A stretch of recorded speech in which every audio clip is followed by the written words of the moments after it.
this high voltage campaign, Mr. Amit Shah, Mr. Narendra Modi, Mr. JP Nadda, their chief ministers, union ministers, everybody camping in Karnataka in this election. It is very crucial for them, as you correctly said, that to retain power in Karnataka ahead of 2024, because if they don't retain power in Karnataka in 2024, Congress, which Pallavi would be able to explain better, that Congress, I feel, would attribute it to more to the Bharat Jodo Yatra. The whole Rahul Gandhi disqualification thing has worked for us. We are getting the momentum. We are getting the, the fuel for 2024. So I think BJP wants to arrest that right here and not let it, go on for the next 1 year till the 2024 elections come. I think that is why it's very important for the BJP to win Karnataka. Obviously, there are a lot of challenges for the BJP, and this is a state which has not returned power to a party since 1985. Yeah, so almost a good 30 years that we're looking at. So Pallavi, for the BJP, if it's important because it's their gateway to the south, the only southern state where they have power. For the Congress also, it's equally important to try and get power as far as the southern state is concerned, and obviously to add momentum for their cadre also in run-up to 2024. Will it be that easy for the Congress party? See, I won't say it's important, it's critical. It's a do-or-die situation. And see, the Congress has done a lot of stuff over here this time in the Karnataka elections, which they normally haven't done in other state elections.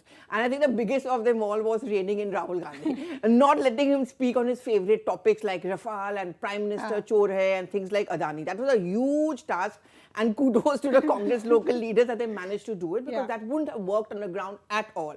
So it is going to be a kind of a benchmark on whether this experiment of the Congress party to keep the Gandhis away, so to say, particularly Rahul Gandhi away, whether that's going to work or not. The joke within the Congress circles is that, and I know I'm going to be trolled for that, but then many within the Congress party feel that one of the main reasons why they won in Himachal was also because of the fact that Rahul Gandhi did not go there. So in Karnataka, you saw more of Priyanka Gandhi Vadra, and there was a reason for it, because they wanted to capitalize on a woman thing, and they felt only a woman takes on the Prime Minister. Like for example, she takes on the poisonous snake wala thing and that 91 abuses which the PMO and he talked about. So she was the one who took it on. So they felt that, a Priyanka Gandhi Vadra would work. They got a Sonia Gandhi in after a long time. And so that was one experiment. But more than that, it's like a student who's been failing every exam. Finally, you need that one big test to pass to show that you're very much going to stay on in the class and you're going to be in the race. It's a fight for relevance, right? It's a fight for relevance. Absolutely, it's a fight for relevance. And a lot will change if the Congress party wins. You're going in perception battle. More than the Congress, I think even the other opposition parties are watching the results to see, whether... And Congress's stake in the opposition spectrum. Yeah, I agree with the point that Pallavi is making, and this is something we've discussed in the past also. The more electoral success the Congress party has, it's going to have a larger say as far as opposition unity is concerned. Even when the big choices are made of big faces, why will the other parties want to agree with the Congress if they don't have any electoral success? And as we're talking, we're getting some visuals coming in of, counting centers being prepped. There are security guards outside the counting centers. Another hour or so, we'll start getting the first leads, and then, we'll start getting the numbers as and when they come in. Before we get talking about the role of the JDS and the other parties, Aman and Pallavi, let's just quickly take a look at what the previous elections looked like. We're talking about 224 seats. In the last elections, you had about 104 with the BJP, a big saffron surge that we saw. Congress was about at 80, JDS at 37, and others were at 3. Pallavi, beginning with you first, we've seen what most of the pollsters have given, what the exit polls are saying. Looks a very different number from what we were seeing in the previous election. If those numbers have to hold, if the Congress does have to get the majority, as a lot of pollsters are pointing out, where do those numbers come from? See, the Congress is not very, very confident of areas like coastal Karnataka or northern Karnataka because they know that's a bastion of the BJP. And they fear and were apprehensive that whole Bajrangbali thing, that could have possibly consolidated. In coastal areas, Yogi Adityanath factor. I mean, I remember I was in Karwar and I was a shooting, and out of the blue, this young man comes up and tells me, "Oh, you're a journalist, ho na?" So मैंने कहा, "Yeah, आप ही ने तो अतीक अहमद को मारा होगा." I said, "No, nothing. I wasn't even there." But the fact that he said, "No, जो भी हुआ, ठीक हुआ." The fact is that who would have thought that Karwar, so far away from UP, and this was just a day before the chief minister was coming and campaigning there, could play on the minds of the people. And I thought it was just one of the comment. No, there were a lot of people who actually then started discussing this, and it's good what happened, whatever way it happened. So I think that's the area which the BJP is of course confident of, and the Congress is not so confident of. However, I think the Congress hopes that they would have been able to make some kind of an inroad. They are hoping that the Jagdish Shettar factor could work a bit in that area. even though in private they are not so confident that he's going to win, they say at least, हाथी मरा भी तो सवा लाख का, वही कहावत है ना, Ridhima. So they are hoping that it works out. And Mysore area. So they feel that the less the JDS does, and if the performance dips, it works to our advantage. I think that's the Congress's calculation. Aman, talk to me and talk to our viewers about the areas that you traveled, and you've traveled before also. So what is the kind of difference made by the voters and the kind of push that you saw by the political parties as well? Before that, Pallavi, what did you mean to say that when Rahul Gandhi goes, Congress does not win the No, state, but when let's see, Priyanka goes, they win I am it? not going to get into your troll thing at all. No. See, this begins That is from what here, you Ridhima. implied. So yeah. Anyways, that's an interesting observation by Pallavi in the morning. मैंने हिमाचल में ऐसा राहुल कुछ नहीं नहीं गए बोला। तो हिमाचल में कांग्रेस जीत गई प्रियंका की जाने That's से. a joke within the Congress. That's a joke within the Congress. Obviously, it's not you. I know. So anyways, coming back to Karnataka, I think Ridhima, the major issues in Karnataka election, if you traveled and whoever you've spoken to the electorate, is also in Karnataka this time. I think the freebies model, there was a lot of discussion over it. Giving people cash in their hands, a cash dole model that the Congress has adopted in recent elections. And I think they picked the trick from Mr. Arvind Kejriwal in Delhi elections that, you promise something, a free dole, be it electricity, free electricity. And they, I think, have picked up a trick from there. They tried it first in Himachal and where they promised 1,500 rupees to every woman and they won the state. That promise is still to be fully fulfilled, but they have already adopted it in Karnataka where they said we will give 2,000 rupees to every woman per month. And in the upcoming election of Madhya Pradesh, Kamal Nath has already announced that they will give 1,500 rupees to every woman if they come to power. So this is a major, I think, shift in the Congress strategy in the recent state elections of going for these cash doles, to give the voter cash in their hand, hard cash, not something like, a kind of a promise कि आपको हम empower कर देंगे या आपको हम ration दे देंगे जो BJP has given rations during the COVID pandemic, but Congress is trying to give hard cash in the voters' hand. How much this will work? I think Karnataka is a very big test for that. It's a big state. It might have worked in Himachal because of a smaller state, but here in Karnataka, 224 seats hain, it will play out even more. Second, obviously, I think besides the cash flow, the other big issue has been caste.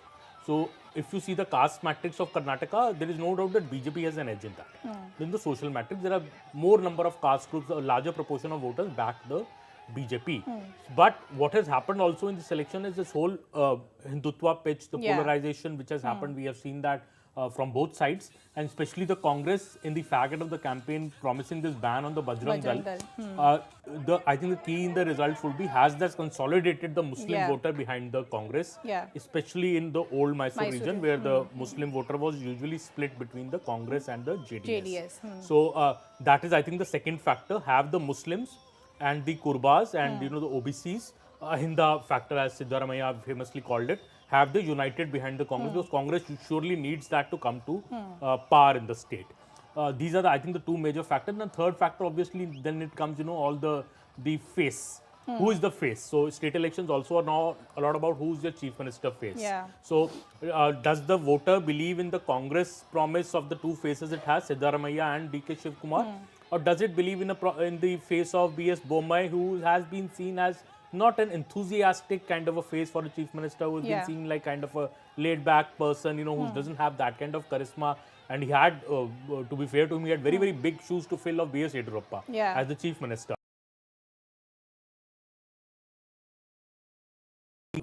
Polarization factor and, of course, the cash tolls. I think these three factors are going to determine the election, along with, of course, the caste which remains supreme in Karnataka. Yeah, and we'll just break down all those factors that Aman was just speaking about. We'll begin with the Lingayats, whether, a lot of chatter was done, whether that vote bank is going to break away from the BJP or whether that's going to stay with the BJP. But before I get to those numbers on the magic wall, you're already getting some visuals of people performing puja just before the first set of numbers begin to come, and this is coming in from the Congress camp. You can see pictures of all the big Congress leaders there and puja that is happening to ensure that all of this goes in favor of the Congress party. Pallavi, let's see Siddaramaiah there, though I can see Rahul Gandhi and Priyanka Gandhi. And this, I think, is outside the Congress headquarters. Yeah, if I'm not I can see Robert Vadra's picture as well. I can see Robert Vadra's picture. I think, but next to Priyanka Gandhi Vadra, so that's like kind of a given.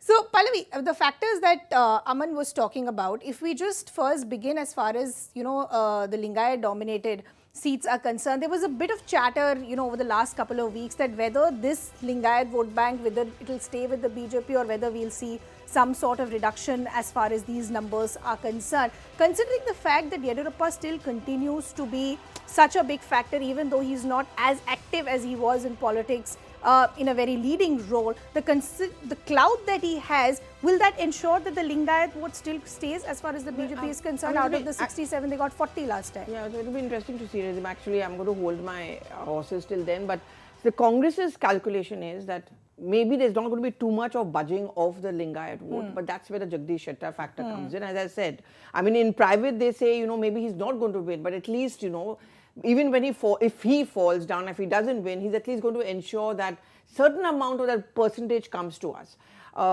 I think one of the main reasons why DK Shivkumar was also made the state Congress president is because he belongs to a next powerful community, which is the Vokalinga community. So what the Congress's calculation is, or what we may not win in the Lingayat belt, at least the Vokalinga votes will ensure that we kind of make up for that so-called damage which we face.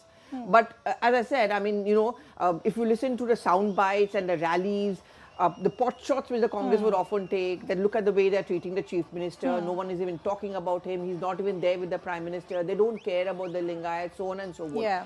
So that is also a way of, trying to create a rift and a feeling that, they're not very serious about the Lingayat vote bank. But the Congress's calculation is Vokalinga, backward, OBCs, Kurbas, ye sab milk milake will make up for what we may not get as far as a Lingayat vote is concerned. Before I get into the other factors, Pallavi, talk to us about the areas that you travelled in. One of the criticism that usually comes the Congress's way is that when you're up against an aggressive machinery like the BJP, you need to put in more the effort because, the BJP, a lot of them say, is a party that's always in election mode. They don't see any election as big or small. And compared to that, the Congress is always seen as not doing enough on the ground. Was that a changed picture as far as Karnataka is concerned? Oh, yes, very much. I mean, it's not the thing about the Congress is not just one Congress. There are many Congresses in it. There's a DK Shivkumar, there's a Siddaramaiah, or whatever Congress, and there were lots of people who came down from Delhi who were sitting there. I covered, say, a Gujarat or a UP or other elections, and I saw the Congress was kind of scattered all over. Here they had their mojo. Here they had this feeling, okay, no, wait, we can do it. We will do it. They were more organized. I think one of the biggest criticism of the Congress party has been that they always work last minute. Here, I think they began around 1.5 to 2 years back. So like Randeep Surjewala, who's the state in charge, was very much there. He was up and about. So that's one thing. Second is, I think the biggest challenge for the Congress party is to rein in people. When the narrative goes out of hand, and when the BJP starts getting that edge, how do you control it? I saw in the case of the poisonous snake comment of Mallikarjun Kharge, I think within 24 hours, he issued a clarification that I'm sorry if I've hurt anyone. Same night. Because it knew that this is something which could go out of control. Maafi manglo, how much will they do? So if you notice, the poisonous snake thing didn't go on and on that much beyond a point of time. The second thing was the Bajrang Dal. Again, people thought it was confused. I think it was a method in the madness. On one hand, it's a part of the manifesto. You cannot do away with that. But you have a Moily who's from the Mangalore region and who has been a former law minister actually going on saying that, I am a law minister and I know that, a state government can't implement it. The centre has to do it. Then someone spoke to Rohini also. Right, someone, I forget, some Congress leader, and they said pretty much the same thing. So it looked confused, but you are sending out different signals. Yeah. Then you have a DK Shivkumar going to Maa Chandeshwari Devi, Chamundeshwari temple in Mysore, and then going to Hanuman Mandir saying, I'm going to set a Hanuman temple. So they tried to capture the narrative as much as they could. It's only when the results are out, we'll get a fair idea about whether this had, because in the Congress party, it is very difficult to control who says what. Yeah, they were able to do that to a very great extent. That's one big difference I found. And the social media campaign. To be very fair, the local social media campaign has been pretty aggressive. It was on the spot, I think, because it started with this, I remember the PayCM controversy and, how they milked that, and, after that, those QR posters you could see all over Bangalore. Yeah. I think the Congress social media here is, I think it is more to do with Mr. Sunil taking over barring that goof up, the sovereignty thing. Yeah. Sovereignty they thing had was to apologize. Fag end of the campaign. The fag end of the thing. But I think that didn't much impact the election towards much of the end. I think Bajrang Dal was pretty much their big talking point as far as the polarizing narrative is concerned. But Aman, I just quickly want to talk to you about some of the challenges as far as the BJP, and then we'll talk the challenges with Congress with Pallavi also. As far as the BJP, yes, of course, it's very crucial, it's critical, but incumbency, that becomes a huge challenge. The fact that Karnataka has this pattern of revolving door sarkar Also the big allegations of corruption, like we were just talking, this entire 40% Sarkara. How much has the BJP done to ensure that these challenges are taken care of? See, I think BJP was, Ridhima, on the back foot in this election till I can say about mid-April. This was the Congress which was setting the agenda very clearly. It was also due to the strong attacks by the Congress on the BJP in this election. As Pallavi was saying, it started off with the corruption allegation, the first thing, which said that, the 40% corruption Sarkara, which in a way has stuck onto the BJP in the state. This, mind you, is the first election which I have seen in a long time under the Modi-led BJP, where the tables got reversed. It was usually in every state election, Pallavi, that BJP was accusing the Congress of being corrupt. Yeah. But in this election, for the first time, the Congress said the BJP is corrupt, and that campaign in a way stuck to the state government's image. Obviously, that was a big hurdle, and there was a general perception in the state, if you went around, that this is an issue that there is corruption. But on the other hand, the BJP leaders privately said that corruption is no longer an issue in Karnataka because यहाँ सब corrupt है, यहाँ political class ही पूरा corrupt है, तो लोगों में इतना इसका impact नहीं होता है. So that was obviously one.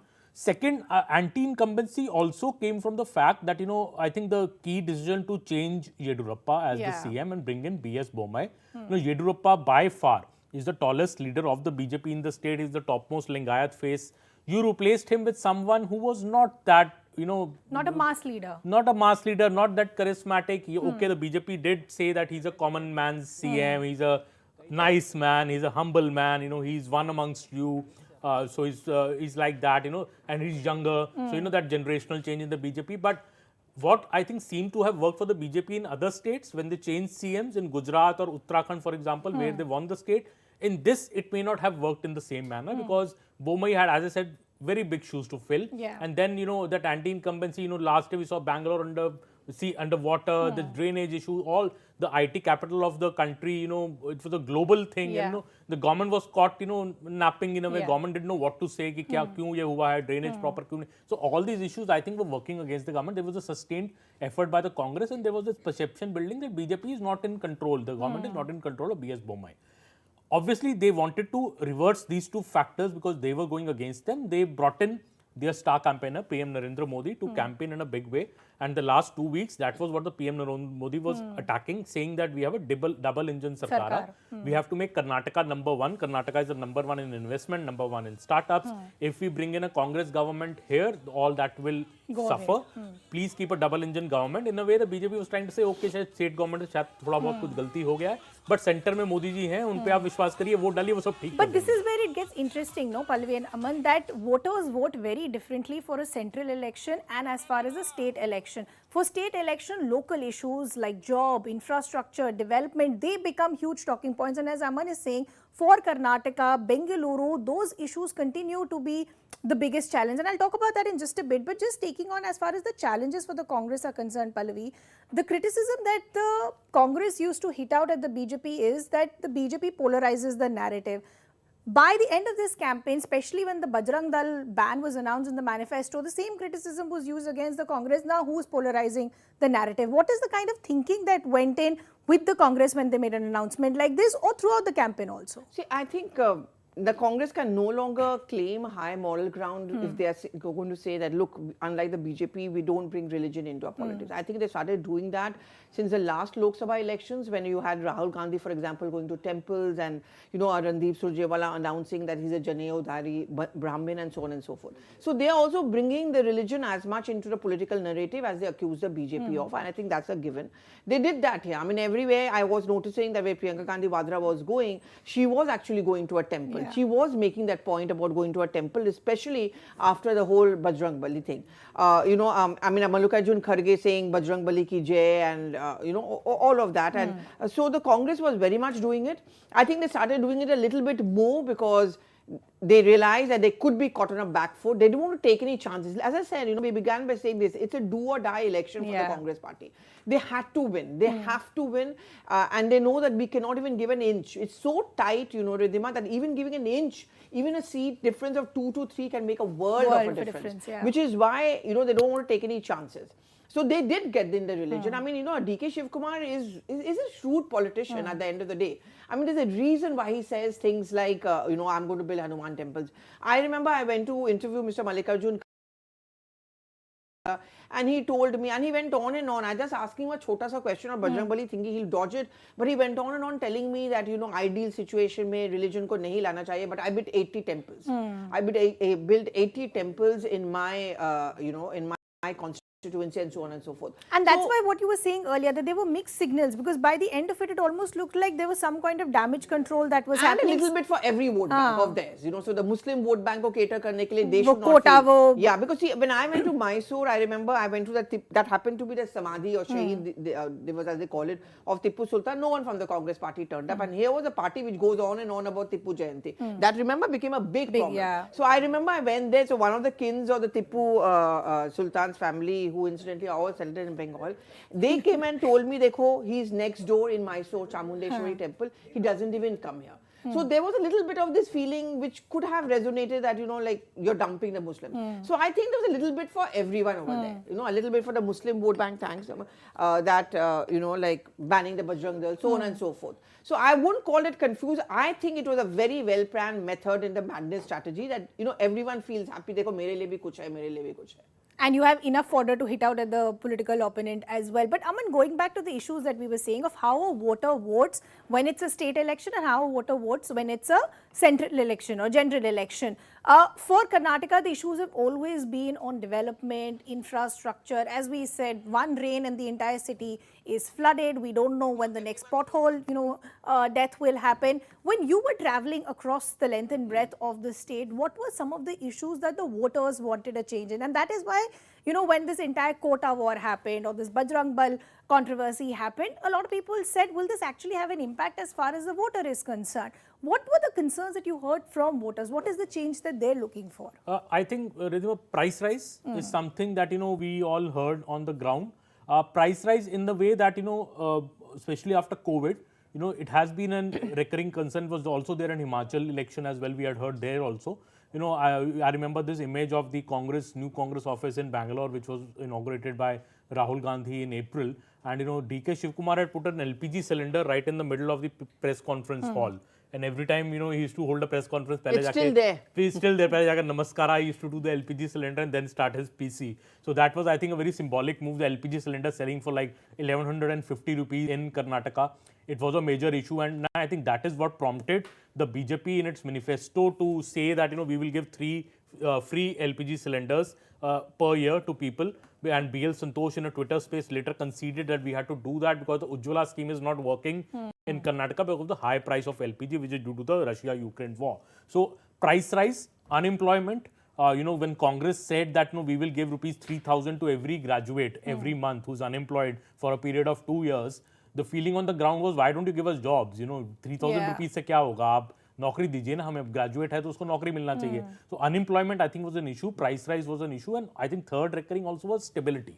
You know, people, I think, in Karnataka don't want a khichdi sarkar anymore with somebody with 35 seats becomes the CM, you know, because that is not stable. The government falls and the government changes. I think this time results are about to come in, but we'll stick our neck out to say I think people will give a decisive mandate either to the Congress or the BJP. I think JDS in this election is gonna the role of the kingmaker might not collapse. Be as decisive as it has been in the past elections. The BJP doesn't want JDS to collapse. BJP wants JDS to do well so that, you know, but the Congress, if the JDS collapses, it will advantage Congress in Karnataka, and that is what I think the Congress is also banking on. And I think price rise also, you know, people feel that itna inflation bada hai, you know, and they might forgive Mr. Modi at the national level in a Lok Sabha election. But in a state election, they will not forgive the state sarkar because they feel ki they don't distinct ki sirf center ki wajah se bada hai.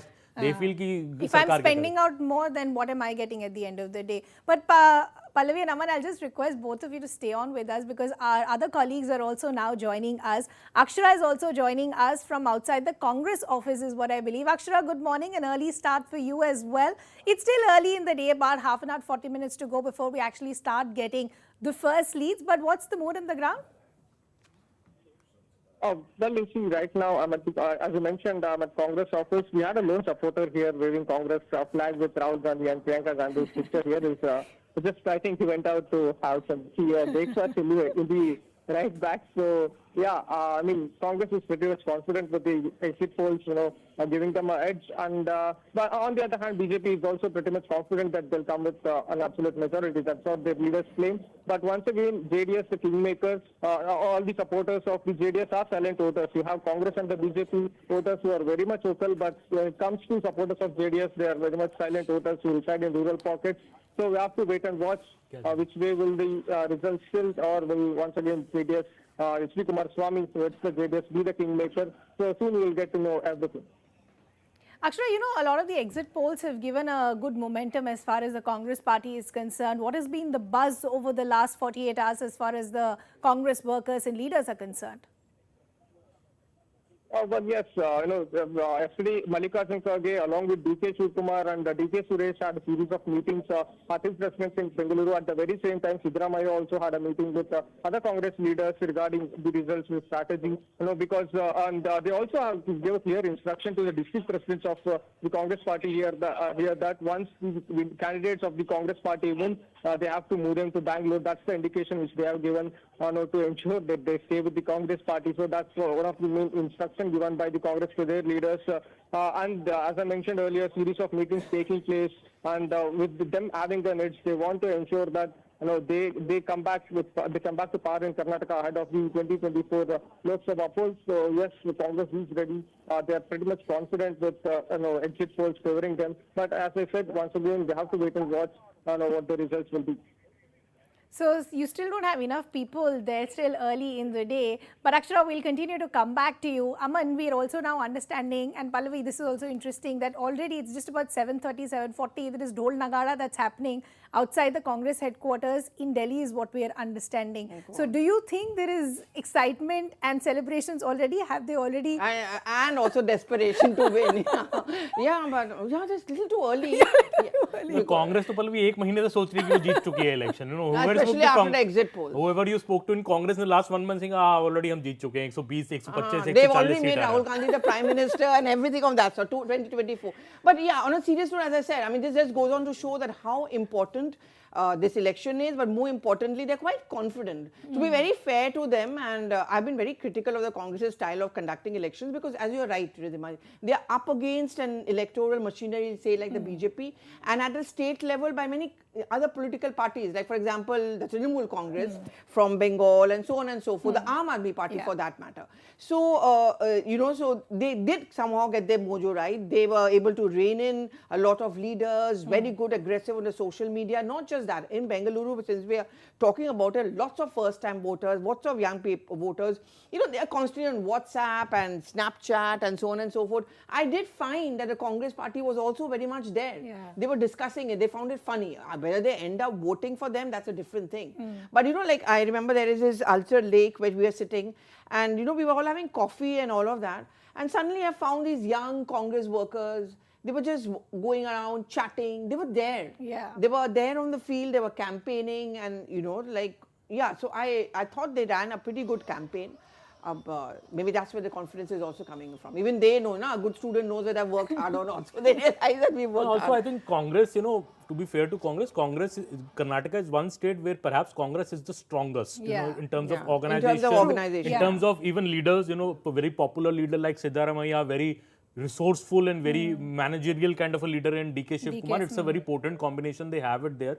And the cadre strength, and Congress is the party in Karnataka. Also, Pallavi would agree with me that which is spread out across the state. It's a state where in every part of Karnataka the Congress is strong, and that is why you will see this unique thing that in the last election, Congress got more vote share, but won lesser number of seats. And BJP got more seats, lesser number of vote share. That is because Congress is spread out in Karnataka, while BJP is strong, and as the map is showing, in some certain pockets of Karnataka. So Congress, as I said, अगर कांग्रेस कर्नाटका में नहीं जीती तो कहाँ जीतेगी?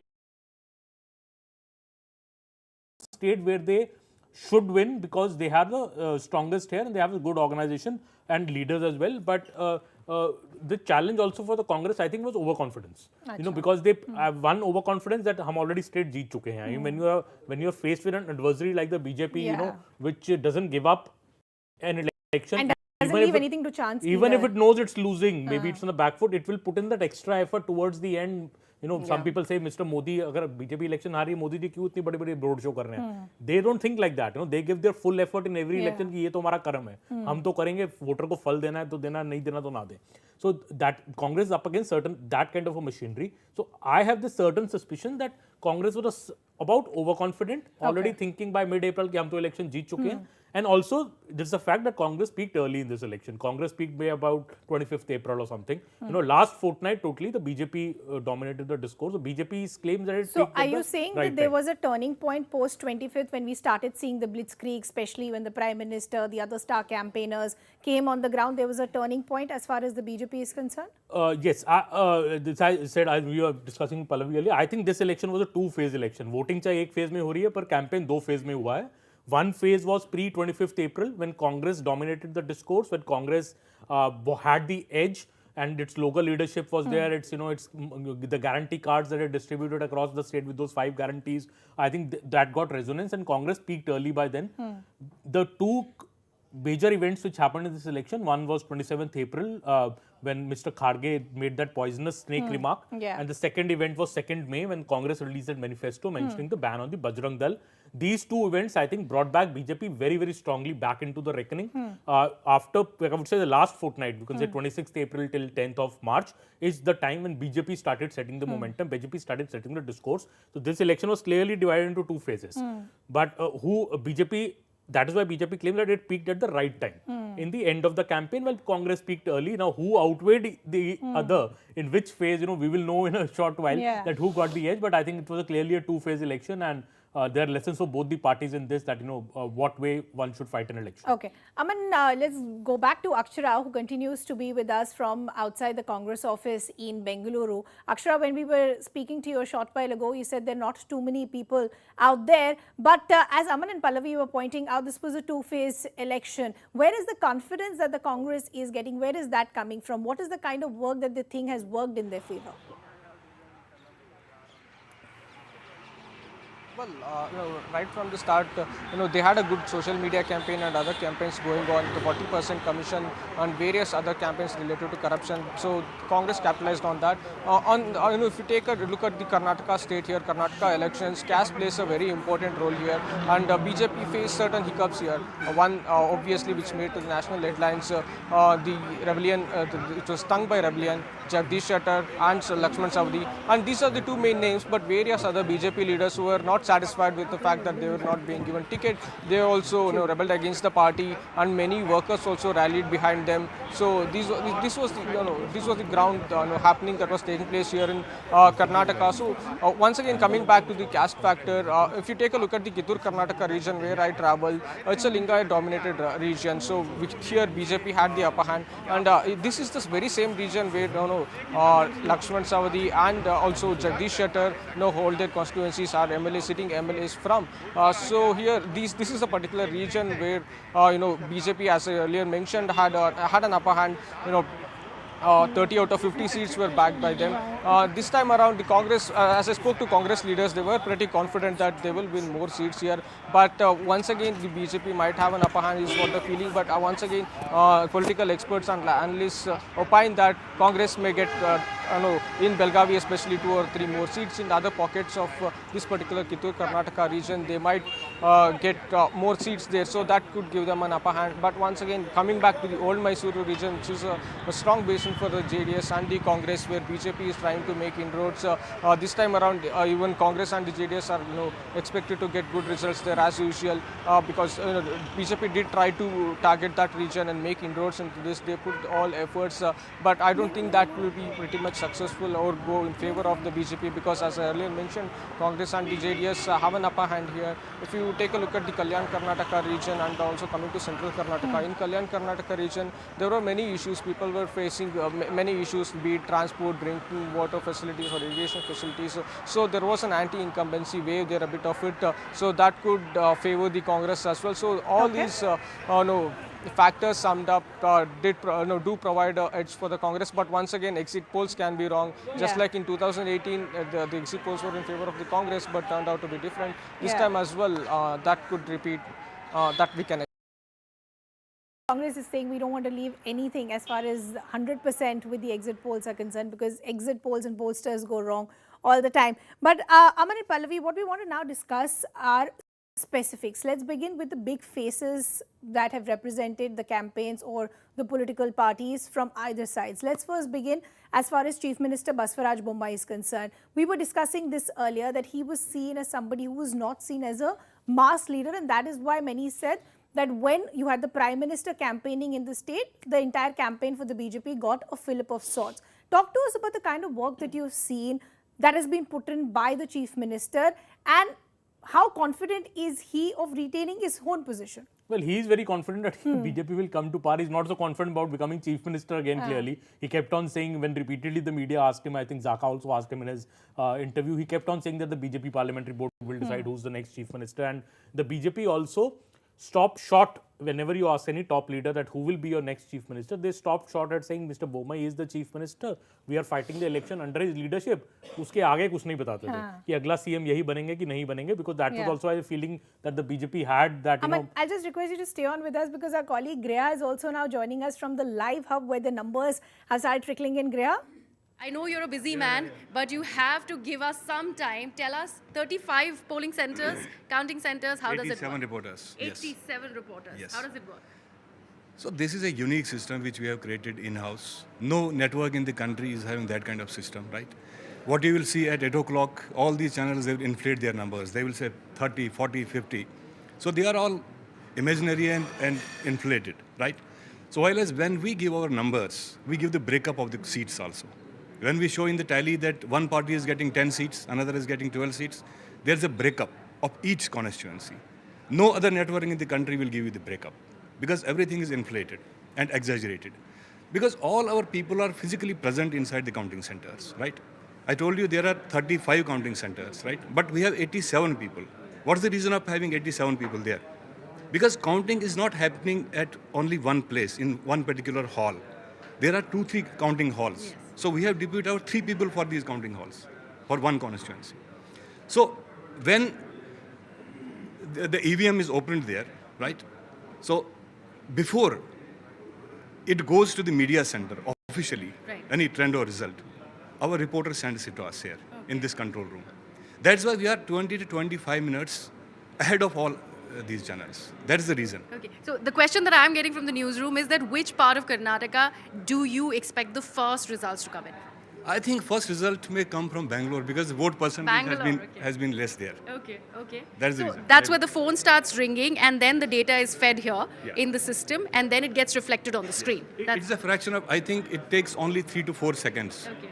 to deliver result to the screen. From counting center to the screen. It is only 3 to 4 seconds time. All right. Thank you so much. 3 to 4 seconds. Yes.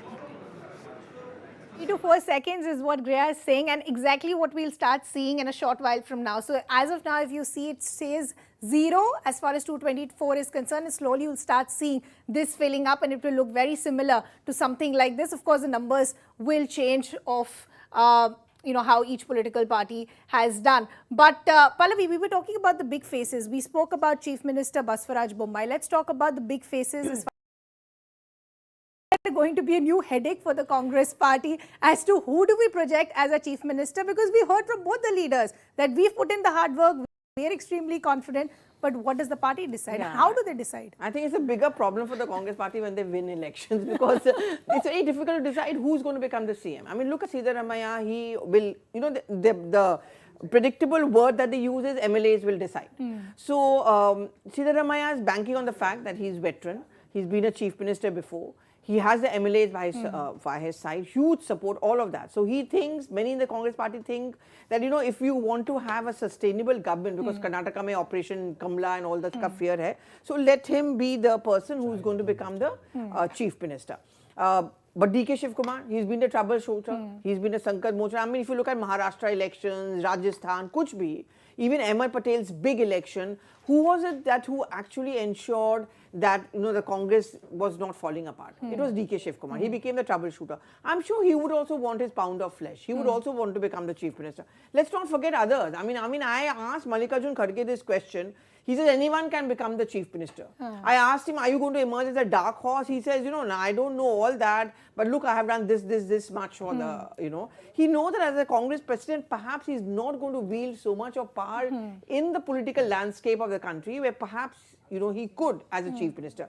Not once, but 3 times. He has missed out on this chance of becoming the chief president कौन minister. बनेगा फिर कांग्रेस का? इतनी मेहनत करके 1 साल लगा के कांग्रेस ने प्रेसिडेंट बनाया, now you making him CM. क्या पता? That also Rahul non-Gandhi president. Ah, that's a scoop. Interesting. That's a scoop that Pallavi is holding No, on to it is herself. no scoop. This is just banter, guys. This is just banter. We're just discussing. Anything can happen. No, but as far as the Congress's chief ministerial candidate is concerned, Harish, our colleague, spoke to G. Parameshwar also, and he said, see, he why also are you said. talking only about 2 names? How do you know that there's not a third or a fourth name? So what is the kind of thinking that's going on? Okay, they must be enthused with what the exit polls are showing, but this is going to be a bigger trouble. So, see, I think this 2.5 years rotation system, no one is going to believe it. I mean, DK Shivkumar is also not going to fall for that, neither Siddaramaiah. Rajasthan, Chhattisgarh, dekho na apne samne. Look, while we were looking at Karnataka, the mess that is going on in Rajasthan. Right? So, I don't think anyone is going to believe that. I think the top Congress leadership also feels that it cannot work. See, Rajasthan and Chhattisgarh, at least they had a very good mandate. So, you know, they could keep themselves safe. But look what happened in Madhya Pradesh earlier. In Karnataka, there's always, you know, that's why it's going to be very important, and the Congress is harping on the fact that it's not just enough that we win, we have to win very well. And the reason is not just to keep the BJP away, but also to keep their own flock together.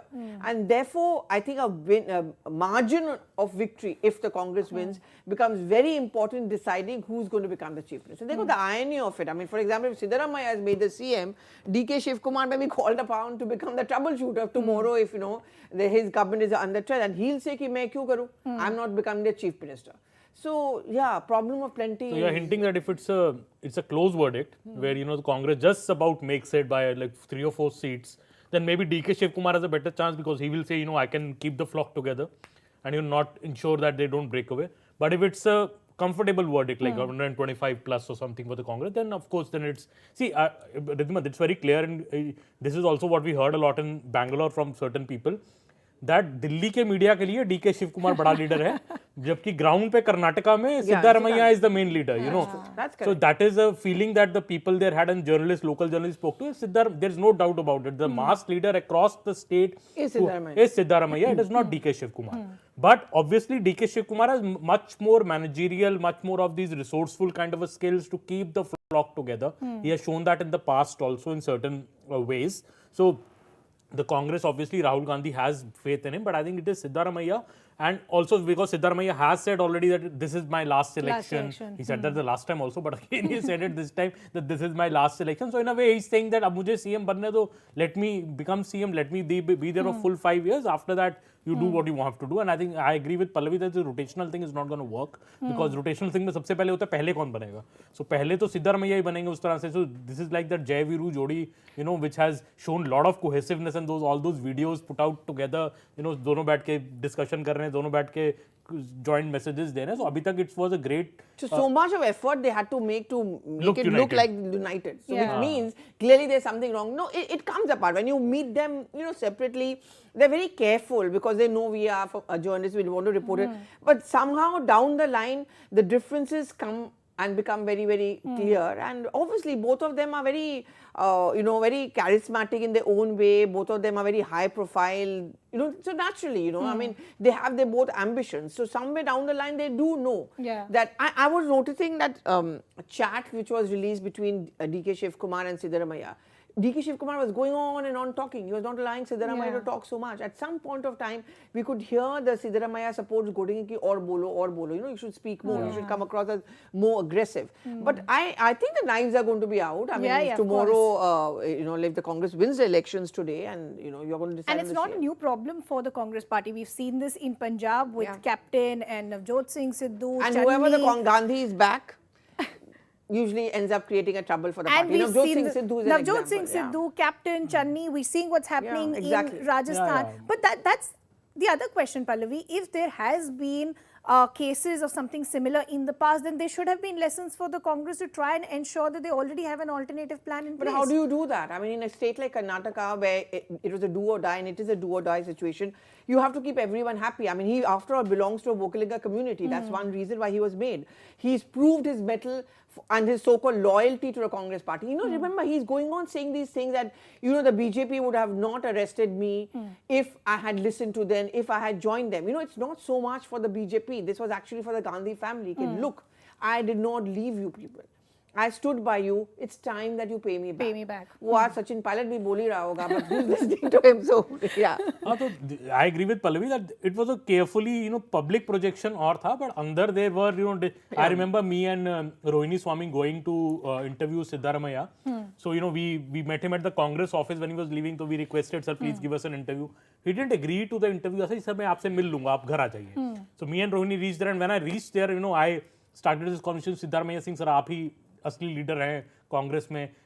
I think you will be CM. It immediately put him in a great mood. He said, हाँ, आप interview करिए, पूछिए क्या पूछना है. So, you know, it is very much clear that he also wanted to hear from people that, you know, His supporters like, tell me, madam, you cover Congress party, आप बोलो ना. He's the one who is the only one who could save it. Siddaramaiah supporters. Similarly, DK Shivkumar supporters. You know, there was so much of fighting between the supporters and the camps and the social media managers. इसका tweet करो, उसका क्यों किया, इसका क्यों नहीं किया. You know, as if all this is going to really matter. Yeah. वो जैसे I remember going to the Kolar rally of Rahul Gandhi. So Kolar is the seat where a day before that the Congress said no to Siddaramaiah to contest from Kolar, that he only will contest from one seat. So Siddaramaiah arrived on the stage a bit late. You know, earlier it was Rahul Gandhi came, DK Shivkumar came, and they were trying to वो एक दूसरे का हाथ खड़े कर. तभी Siddaramaiah comes from the back, and immediately I saw this rousing applause from the crowd, and then some people even shouting in the favor of Siddaramaiah, and Siddaramaiah had to calm them down because there were these people who were saying आप कोलार से क्यों नहीं लड़ रहे. So, you know, there was, and I could see DK Shivkumar getting a bit restless. You know, ये क्या हो रहा है. So there are it will be I think foolish to believe that it's always well between DK Shivkumar and Siddaramaiah. There is a problem. The problem, but I think the priority for the Congress, and Rahul Gandhi reiterated in every rally of his, that I am happy that both my leaders are fighting unitedly in this election. But unitedly तो अशोक गहलोत और सचिन पायलट भी election Rajasthan में लड़े थे. Come together, दोनों motorcycle पे इकट्ठा घूमे थे, आगे पीछे बैठ के. I wonder what has happened to that अब तो मोटरसाइकिल कोलाइड हो गई है दोनों की. So don't believe Congress में, as Pallavi is correctly saying, problem starts after you win the election. And we also have our colleague Rohini also now joining us, who's also travelled extensively. We're actually one of the reporters who's travelled the max. Rohini, good morning. Early start for all of us. First, let's talk about how was your experience this election season? For how long were you travelling? Which were the areas that you covered, and what did you see on the ground? Well, namaskar, as we say here in Bengaluru, to all of you, and a very good morning. And well, it's a report card actually we're all waiting for, aren't we? Especially for all the leaders. But like Aman and Pallavi were talking about, these are the regions like be it Kolar or be it North Karnataka, be it Central Karnataka, as well as Coastal Karnataka, which also I have also visited. You know, it's quite interesting to see how the people on the ground, the general feeling of voters is that they want a stable government. It doesn't matter who comes to power. At the same time, it's also what we have felt, that people are looking at these three basic issues of development, inflation and employment, which is what they were looking for from people and their MLAs or the incumbent MLAs, I can say. But at the same time, this whole who is going to be the chief minister, whether the chief minister is going to be somebody who's going to be a mass leader, that is also something that people have been asking questions about.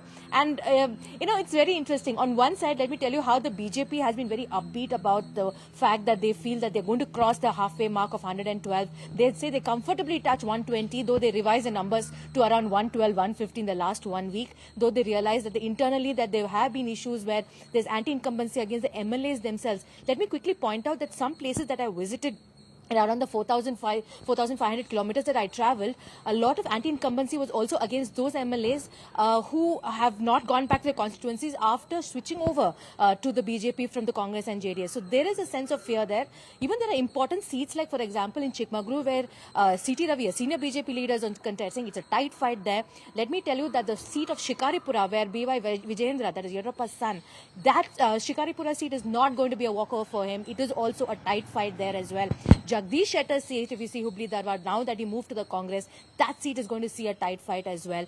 The incumbent Chief Minister, Mr. Basaraj Bommai's seat of Shigaon also, there also we have seen that because of the several decisions that the state government took, especially when it came regarding the PFI, the hijab, halal, and even later the Muslim reservation. There have a large chunk of Muslim voters also in that region. Whether that also is going to play out for him in his seat. So these are very important seats that I saw. And like we traveled to Kolar, Aman and I traveled to Kolar, and we traveled in other parts of Bengaluru and other parts as well. And we realized that how people are responding in terms of to the Congress as well. Now, even now, if you speak to people on the ground or speak to people, as I came in the morning as well, when I was talking to taxi drivers and auto drivers, and they were saying they feel that Congress is going to have an edge because they feel that at least there should be a chance to be given to another. And Karnataka typically has always seen that they always vote another party into power.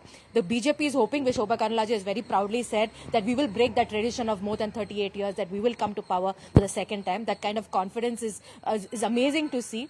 And I was saying in the morning, that confidence I'm seeing in both sides, both of them ready with their festivities. We just need to see who bursts more crackers and who gets silenced before 10 o'clock, 11 o'clock once the numbers come in.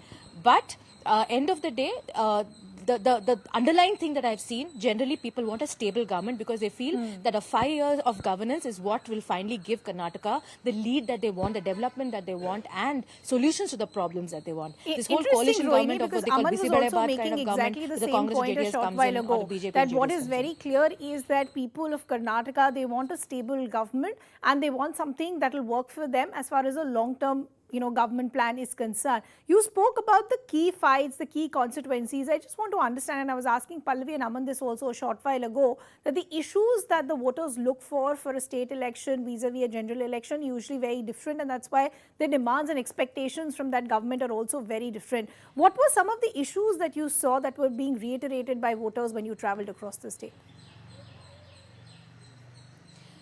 Basic issues, basically right to living, right to food. So Karnataka has the Bhagya schemes, which is the Anna Bhagya, which is the rice scheme, Shira Bhagya, which is the milk scheme, Shadi Bhagya, and others as well.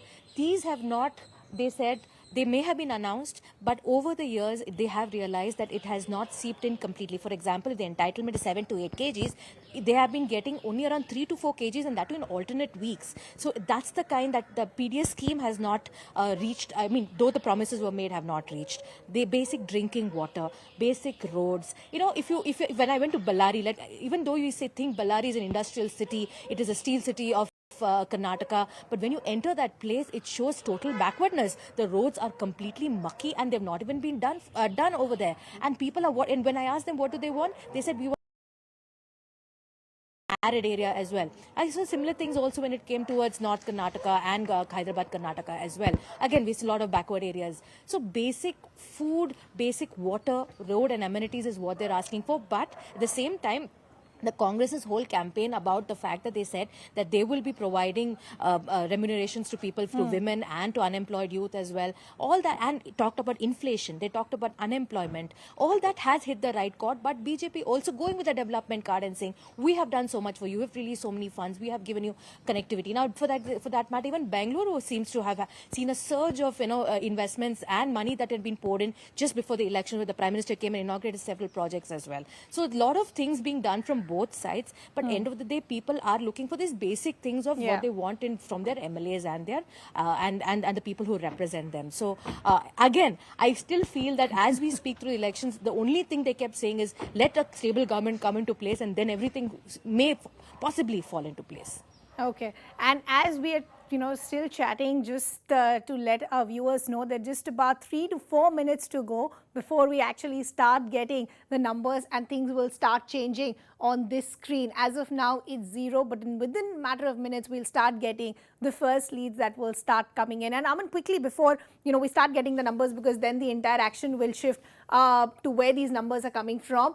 Where do you think the first leads will come from? Do you think it's going to be Karnataka? Do you think it's going to be Bengaluru? I think it will be Bengaluru because the urban center, generally the voting starts first and all that. So I think the first leads will come from there. But I think let's hold to our horses till about 10:30 before sticking a neck out on who's winning. Because earlier it will be postal ballot for almost an hour, and then then the real EVMs will open and the trends will start coming in. And But there are lots of people who voted at home this time. They also Voted had at this home. very good arrangement. yes, Above yes. 80, you Above could, 80, yeah, that very was interesting. And Yeah. apparently the turnout, so to over say, 70%. yes, which is I think again going to be very interesting. Those results also matter. Also senior citizens. So Yeah, let's see of which course. way the seniors, because see both the political parties, BJP and Congress, especially the Congress party, has also stressed a lot of for the senior citizens.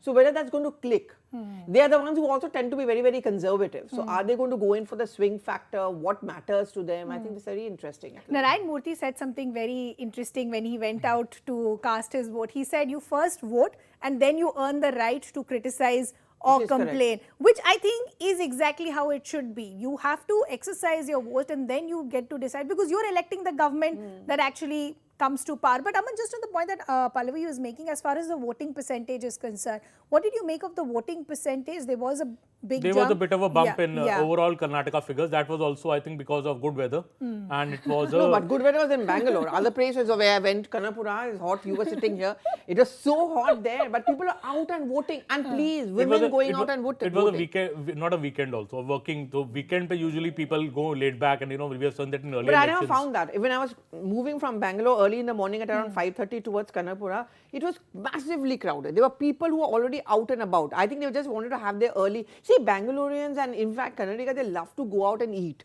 So so that eating out, I mean, restaurants. Like you. So that's That me. she was only eating. I mean, he doesn't. But most of our food shows were you eating.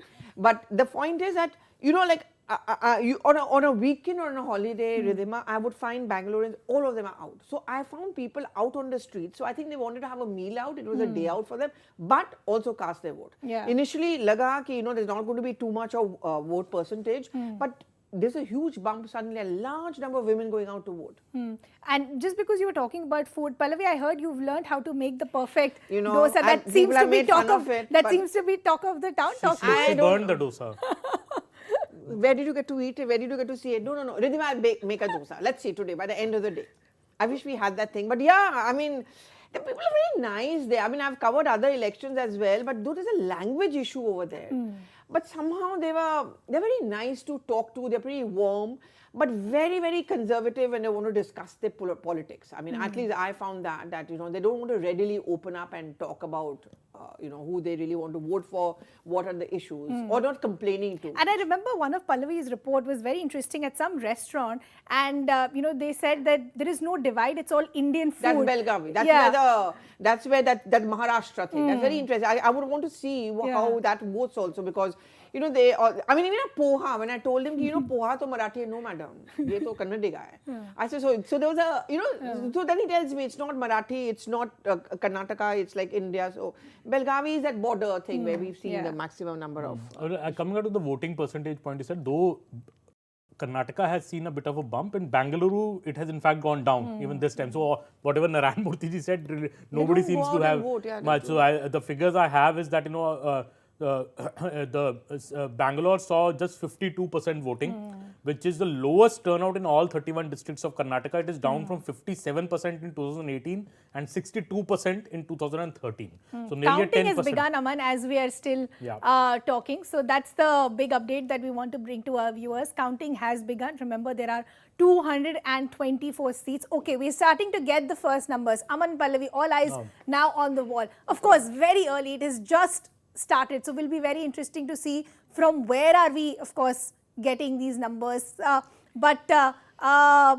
Okay. How are you seeing the initial first numbers that are coming? That's always interesting. It's too early to say, but of course, the first numbers. Nothing a postal ballot also. Nothing much to choose, BJP, Congress. But again, neck to neck, as we expected. Neck to neck. 3-2. Yeah. It will be neck to neck.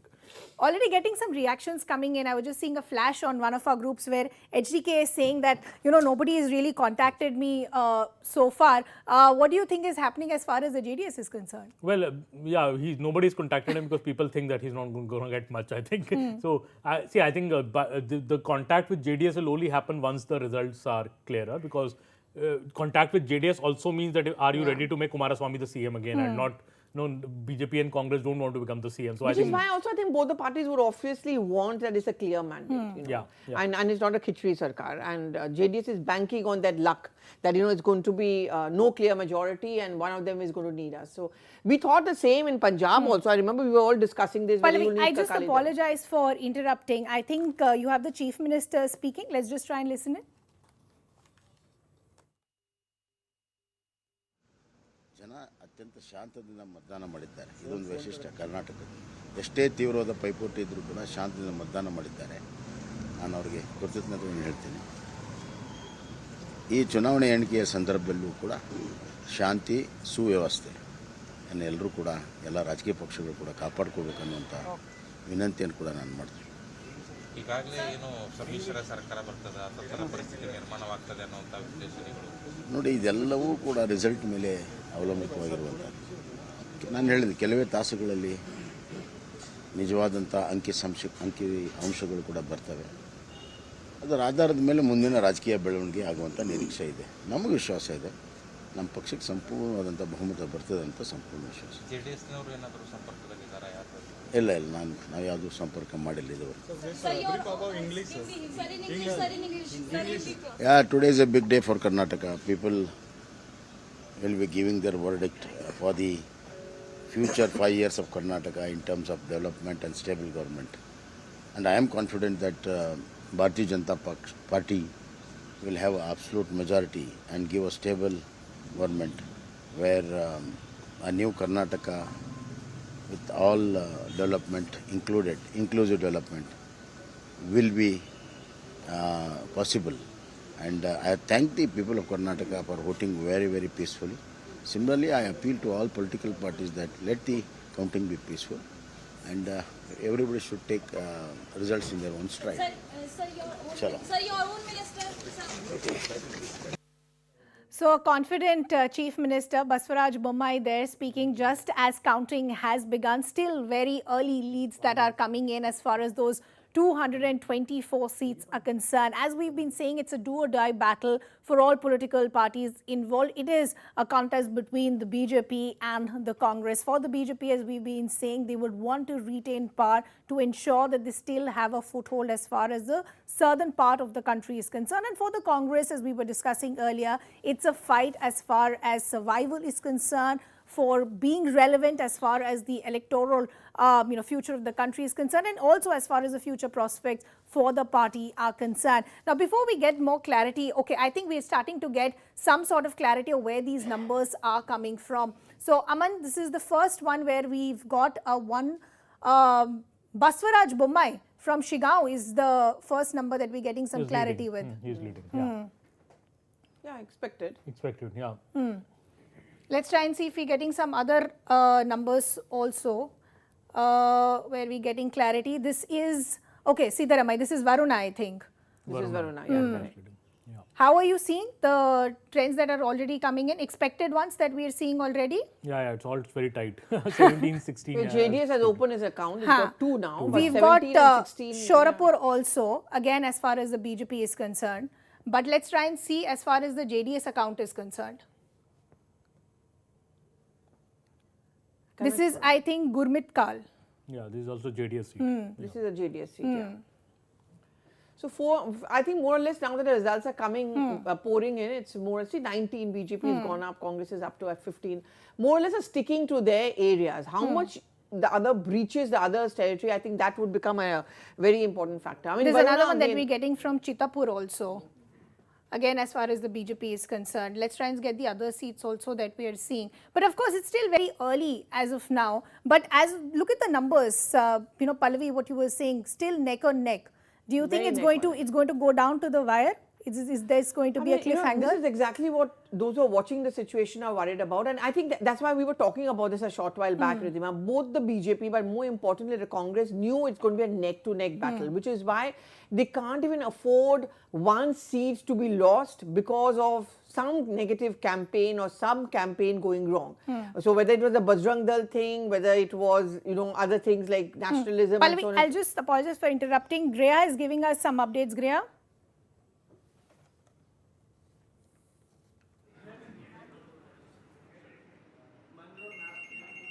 Okay, more phones are ringing. From Kalburgi, Anand constituency, Bojraj Congress. Yes, we're getting leads from Kalburgi, Zaka, constituency number 46, Alan. Congress getting more phone calls, but 46. 46. Do you have more? Like as far You have more? Bidar, Basav Kalyan, BJP is leading. Basava Kalyan, BJP is leading. One more from... Aman, we're getting some other numbers also that are becoming clear. Let's take a look at some of the other Congress ones also that are now becoming clear. This is Bellary that we are looking at, and this is Nagendra as far as the Congress party is concerned. I think this is another one that's opened up now. Let's take a look from where this is also coming in. This is Bhai Hongal, again Congress. This is Shivanand. How are you seeing where the pockets of these numbers are emerging from as of Niche, now? I think the old Mysore, if you see Niche, Congress getting the blue patch. And this is what we were discussing a short while ago. This is Kanakpura, I think. This is Kanakpura that we've seen. This is DK Shivkumar as far as the Congress is concerned. Let's take a look at the others also that we're seeing in this entire region. And this is what I think Aman was pointing out a short while ago, that as far as the call for the Bajrang Bal in their manifesto is concerned, this would have an impact as far as these areas is concerned, because that's where the Congress would want the Muslim vote to work in their favor. But I just want to go back, Pallavi and Aman, to some of the polarizing narratives that we saw just, as far as the campaigning was concerned. One, of course, was the quota promises, where the BJP said we'll take away the Muslim quota, split it between the Lingayats and the Vokaligas. Then the counter to that from the Congress was, if we are voted to power, we'll try and bring that Muslim quota back. How did you see the narrative of as far as the quota war is concerned? See, of course, it didn't happen because there was status quo as far as the Supreme Court ordered a status quo, and that never reflected in any way. But 4% Muslim quota in Karnataka has been there since the 1990s. Almost for 27, 28 years it exists in Karnataka. BJP took this bold call based on an interim report of a committee to withdraw this quota and saying religious-based quota is not allowed, and we are distributing it between the Lingayats and the Vokaligas. Obviously, it was to appeal to both these major electorates in Karnataka to woo them into their favor. Lingayats already have in their favor, also to bring the Vokaligas back into the fold. So the Congress, BJP tried that, but obviously it didn't happen. And later when the Congress said they're going to scrap it, the BJP came back with the narrative that if you scrap it, whom are you going to scrap it from? Are you taking from the 2% from the, obviously they will take it back from them. But interestingly, Virappa Moily, I remember speaking to him about this quota, and he said that this quota was given on the basis of merit and for welfare, and it has been upheld up till the level of Supreme Court earlier. So what he said the BJP did was basically for appeasement, for polarizing the electorate and to take away this 4% Muslim quota and make the Hindutva element stronger in this election, and Congress tried to reverse it. So I don't know how much that had an impact, because it didn't play out. Ultimately, it didn't happen. So, that is something which I'm not sure how much it will impact the electorate. But if we, I think the Bajrang Dal issue had more of a resonance, because that actually the Congress put it out in black and white and have a bigger impact than the 4% Muslim quota issue, which also came in a bit earlier in the election. So, it was petered out by the time in the end, because the Supreme Court had stayed it. I'll just talk about the JDS pockets also in just a bit, where we're actually seeing some of these leads come in, but some political reactions also now coming in. And all over the state, Congress will do good. It will we will get an absolute majority, and we will come to power on our own. We are very confident that we will make government on our own. We will get an absolute majority. So we will see. And all the surveys, even the media surveys and our internal surveys, other party surveys, they have all said that Congress is going to get a majority. So political reactions there coming in. We're not hearing much as far as any of the political leaders are concerned. We're also now understanding, and this is what we've just gotten a flash, the Chief Minister Baswaraj Bommai can be seen visiting a temple. So they're all leaving it as far as the gods are concerned. Aman, there was puja that was happening at the Congress headquarters. Baswaraj Bommai making one final temple run before we get some sort of clarity on the numbers. Yeah, everybody is, I think, in the feet of Lord Bajrang Bali, and Lord Hanuman was born in Karnataka. So it became a big election issue that who has who's going after, and Congress said कि BJP ने इसको बजरंग दल से बजरंग बली बना दिया twist करके, and so yeah.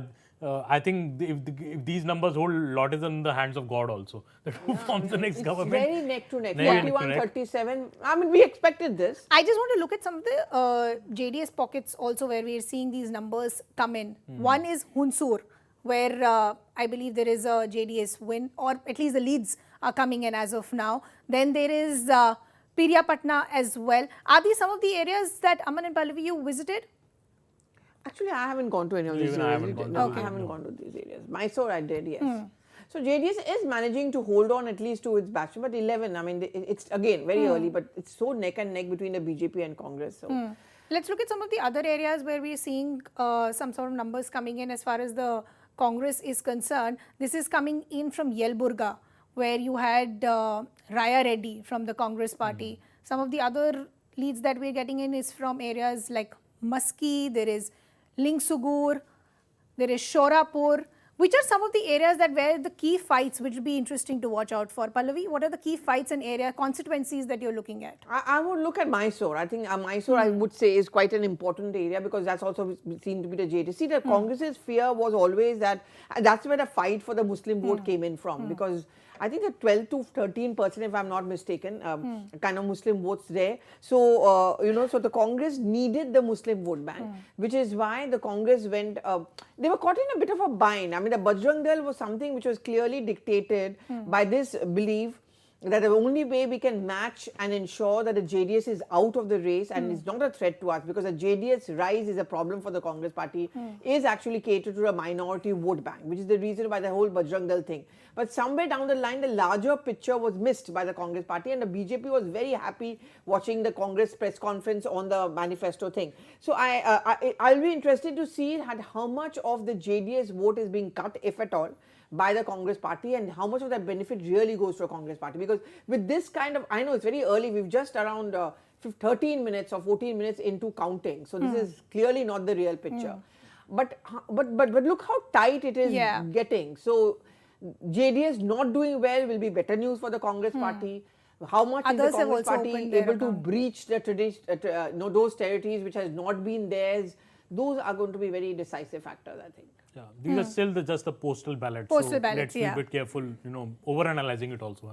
Yeah. Gujarat elections, I remember, not this time round, but it's pehle, I remember at the Congress headquarters, they had got those laddus, they had celebrated because they were winning initially, the huge lead. And, there were preparations being made. We've seen something similar with West Bengal also. Yeah, West Bengal. And postal ballots is a very, very small proportion of the total EVM vote also. So, it's not really a good representation. Say of 9:30? 9:30 maybe. I think EVMs will open about by 8:30 or 8:45 or something, and then we'll have the I'll just request Pallavi and Aman to stay on with us before we bring in our colleague Vinaya also, who's standing by to help us with more details. I believe there's a reaction that's coming in from the JDS as well. Let's listen into that first.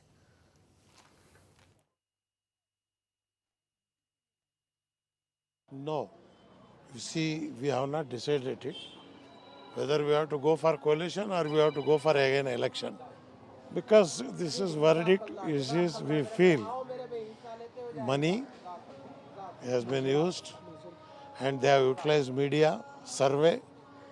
Whenever who will survey it? Though we will get money, they will make the survey. We don't have money, we got only people power. People are with us. So again, we will sit and we will decide. Okay, so reactions that are coming in from the JDS saying as of now we've not decided which way we will go, whether we've made some sort of, have we looked at some equations. The JDS is not wanting to give much as of now. But I believe our colleague Vinaya is also now joining us on the broadcast. Vinaya, good morning. Where are you joining us from and what are you seeing around you? Okay, we'll just try and get our colleagues back as well. I think they're also busy getting some reactions and others that are happening. But Aman, before we get talking more about the numbers, you've all covered a lot of elections. Why don't you give our viewers a sense of what is the process that happens as far as the counting is concerned? Because for anyone who's just gone and voted wouldn't understand the layers that are involved, the number of times counted, what's the difference between a postal ballot and the EVMs. Why don't you talk to our viewers about what's the process before we see what the final numbers are? The postal ballots are essentially for the servicemen and the employees who are not there in the state right now but want to still cast their vote, and they should cast their vote. The postal ballots is also a very, very small proportion of the entire vote. So what is essentially opens first in every election is the postal ballot, and the at-home ballot, which for senior citizens for the first time was introduced in the Karnataka election. These are the two kind of ballots which will open first. So by about, we can say about 9:15, we'll have these ballots opening first, and these will be very, very small proportion of the vote. So the leads essentially in the start may not be a true representation of the total picture. We, I think, should wait till about 9:30, 10 o'clock to know the clear trend. But as even in the postal ballots, if we see right now, and it's just 20-25 minutes into the counting, you can see a very, very close neck-to-neck fight, 62 BJP, 53 Congress. Interestingly, I would say in this initial lead is that the BJP is in front, which many have not been saying so far. Many have been giving the lead to the Congress, that the Congress will be the single largest party. It is still very tight, 65-59, almost more than half the seats, the postal ballots have been counted. But JDS also at 15, so JDS also is not collapsing in that big manner that everybody thought they would. It got about 36-37 seats the last time, it's already at 15. So anything above 20, I think, will be a decent performance by the JDS in this election. It might become the key kingmaker if that happens. But I think, so let's wait till the EVMs open about 9 a.m. So I think around 9:30, when a couple of rounds are counted of the EVMs, then you get a bit of a clearer trend on who's winning and who's behind. Right now it would be a bit early, but it seems like if we go out and we have to say something right now, I think it's a close fight, as we can all see on the big screen. Yeah. And I believe our colleague Ritu is also now joining us, and she in fact is joining us from Mysuru. Ritu, good morning. Talk to us about where are you joining us from Mysuru and what are you seeing around you?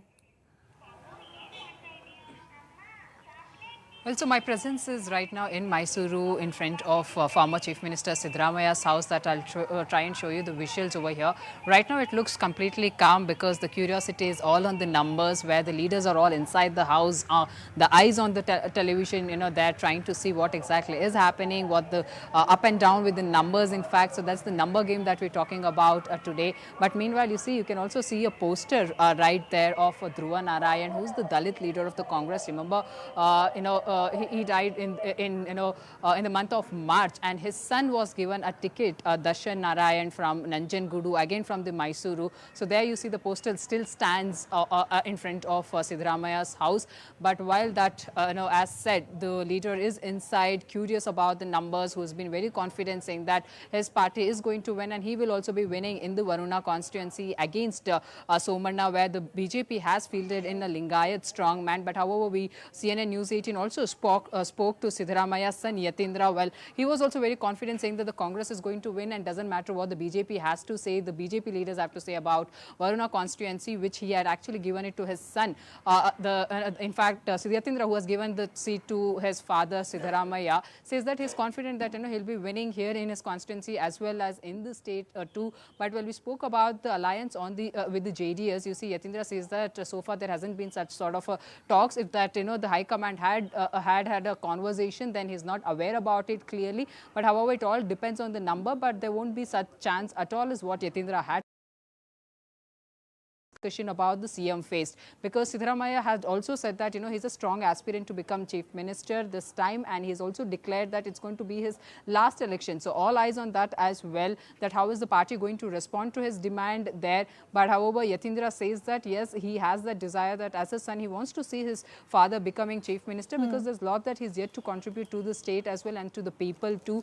But however, it all depends on the High Command's decision. But it's all a number game today that we're talking about. Yeah, and we discussed how this could possibly be a headache as far as the Congress is concerned. Who do they go forward as far as the Chief Minister face is concerned if they are voted to power, and what is the kind of assurance that is given to the other player? But Ritu, we'll just request you to stay on with us. I believe we also have our colleague Sharon Elizabeth now joining us from the national capital, and she is joining us from outside the Congress headquarters. Sharon, good morning. Any activity around you?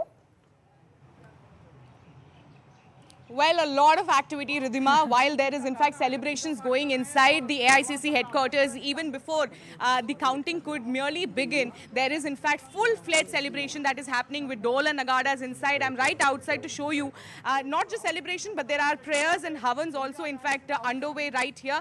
आपको मैंने हर election परिणाम के पहले देखा है, आप यहाँ पे बैठते हैं. आज कितना कॉन्फिडेंस है कि आप जीत जाएंगे? नहीं, हम जीत चुके हैं मैम. राहुल गांधी जी ने जो भारत जोड़ो यात्रा स्टार्ट की थी, उन्होंने क्या कर्नाटक होते हुए कहा था कि भाई मैं नफ़रत के बाज़ार में मोहब्बत की दुकान खोल रहा हूँ. तो आज पहली दुकान कर्नाटक में जीत कर खुलेगी. मोहब्बत की दुकान कर्नाटक में खुलेगी और कांग्रेस भारी बहुमत से जीतेगी और सरकार बनाएगी. पहली मोहब्बत की दुकान कर्नाटका में खुलेगी is what the Congress supporters over here has in fact been saying. And I want to point out, Ridhima, for years altogether, to be precise, over 5 years, we have not seen any sort of such celebration or activity inside the AICC. But this time, there is in fact hectic activities that are going on. Celebrations are underway, havans are underway, saying that they are very confident. In fact, one of the Congress supporters told me that हमने अपना परीक्षा दे चुके हैं, अब परिणाम हम बहुत confident है, इसीलिए अभी से celebration start हो चुका है. But Sharon, but many would say it's just about not even 8:30, and EVM counting will begin somewhere around as far as 9:15 is concerned. So maybe a bit overconfident as far as the workers are concerned, because one of them just told you, जीत की क्या बात करें, हम तो already जीत चुके हैं. Absolutely, Ridhima. It seems that, it is in fact the exit polls which have given them the major hope as far as the Karnataka elections are concerned. Majority of the polls, if you see, have given an edge to Congress party, and perhaps that is why, because we have seen in the last elections, we have seen the Himachal Pradesh election as well. Even when Congress won the election, there was no such celebration here. But with Karnataka, it seems that they are very confident that they are going to win. They are going to have a majority, not just the single largest party, a single largest party with the majority is the confidence that has with the senior leaders, also with the Congress supporters here. So that is why we are seeing a celebration inside with dole and nagadas. There are havan and prayers in fact going on here. In fact, all of them have been saying it's just a matter of 2 hours. The picture will be clear, and they are pretty sure that Karnataka will be won by Congress party. But it is not going to be a smooth road, Ridhima. Of course, if Congress party wins, like these supporters and the Congress leaders have been claiming, it is going to be a difficult role, because we know that DK Shiv Kumar, Siddaramaiah, these are the two main faces as far as the chief ministerial candidate is concerned. How are they going to reach a consensus? Who is going to be the chief ministerial face? Though the Congress leader have been claiming, that is of course the second part. At the moment, they want to win, and they are very confident with all the exit poll giving an edge to Congress over the other parties. They are very confident that they are going to win today.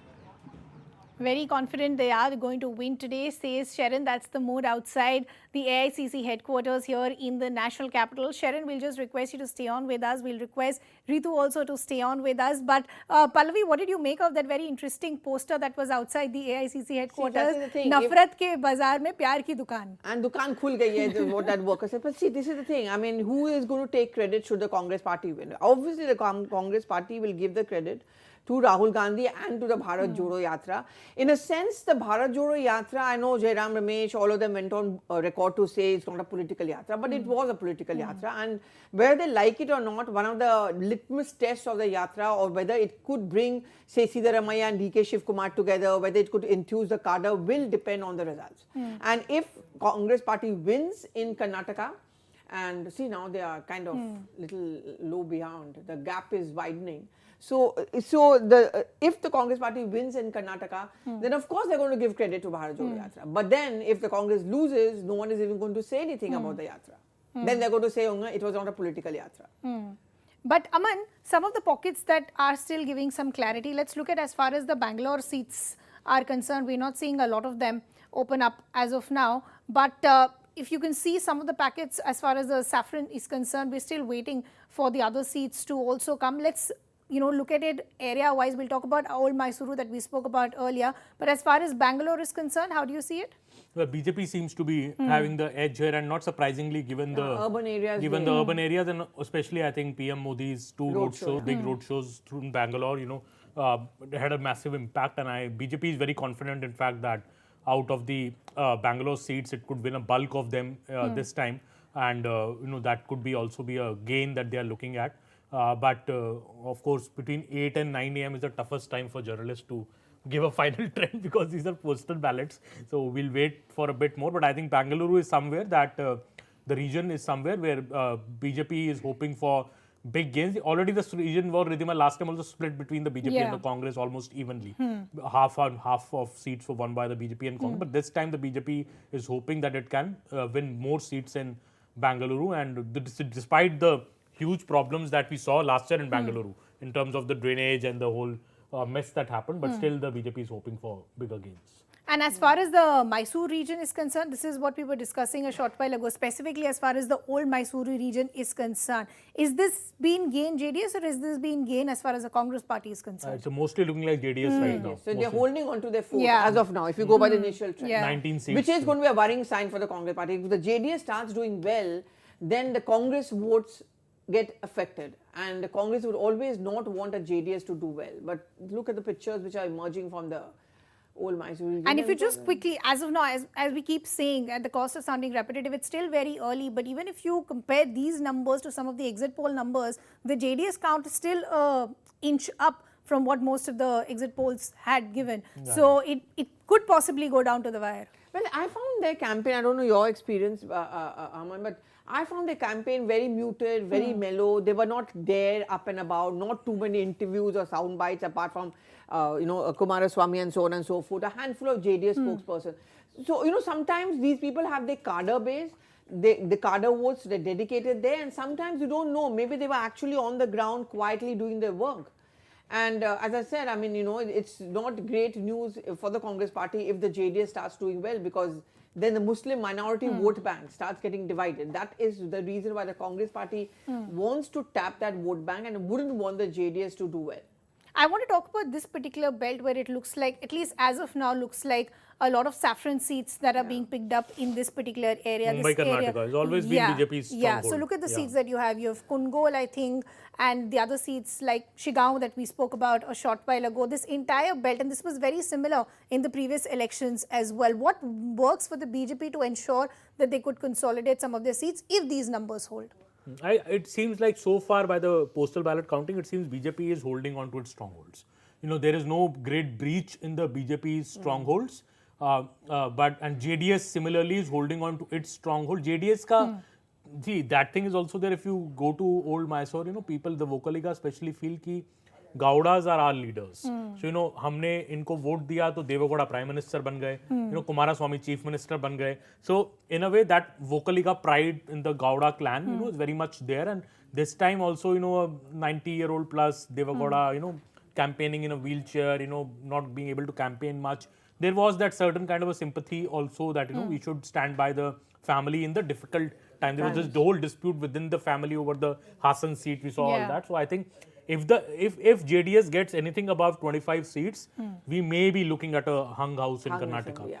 If anything plus 20 for the JDS, I think calls for a neck-to-neck election. See, parties like the Akalis, parties like the JDS, they always have their loyal voters. True. They don't go in that, let's go in for a change. That little core vote, that's the thing about these so-called smaller parties which matter in the political landscape.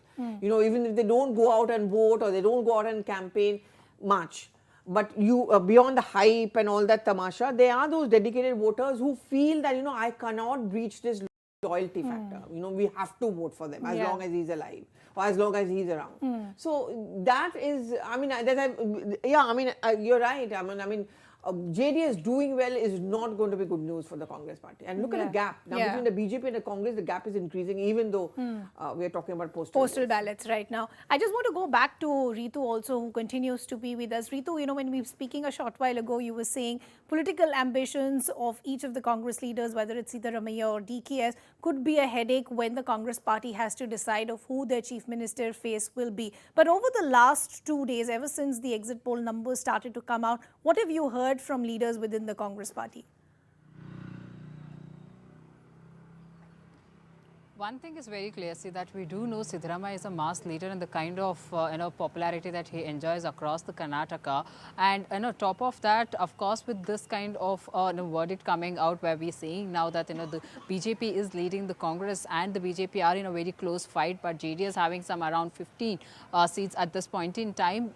As again all the exit polls predicting about that a split verdict there again. So of course there are two possible conditions at this point in time. One, if Congress gets full majority, then we will know that how KPCC President DK Shivakumar would really not be fine with Siddaramaiah becoming Chief Minister once again, because he has told it enough of time to the party's high command, is that he was given all sort of an opportunity, and DK Shivakumar should be given an opportunity this time. One, he is also seen as in the troubleshooter for the Congress party, and also moreover that way we did see this time as well in the Bharat Jodo Yatra the kind of duty that he had discharged. DK Shivakumar trying to show that what kind of a leader he is and how important he is for the Congress party here in the Karnataka, and they shouldn't take any sort of a chance on him as well, and consider equally for that post as they are considering Siddaramaiah as well. But for the advantage here for the Siddaramaiah is that he has really a lot of loyalists within the party, and again you see, even if the party's high command decides to go by DK Shivakumar, then the loyalists would really not be fine of Siddaramaiah, because there are so many in favor of Siddaramaiah that they would come out and speak openly to the high command saying that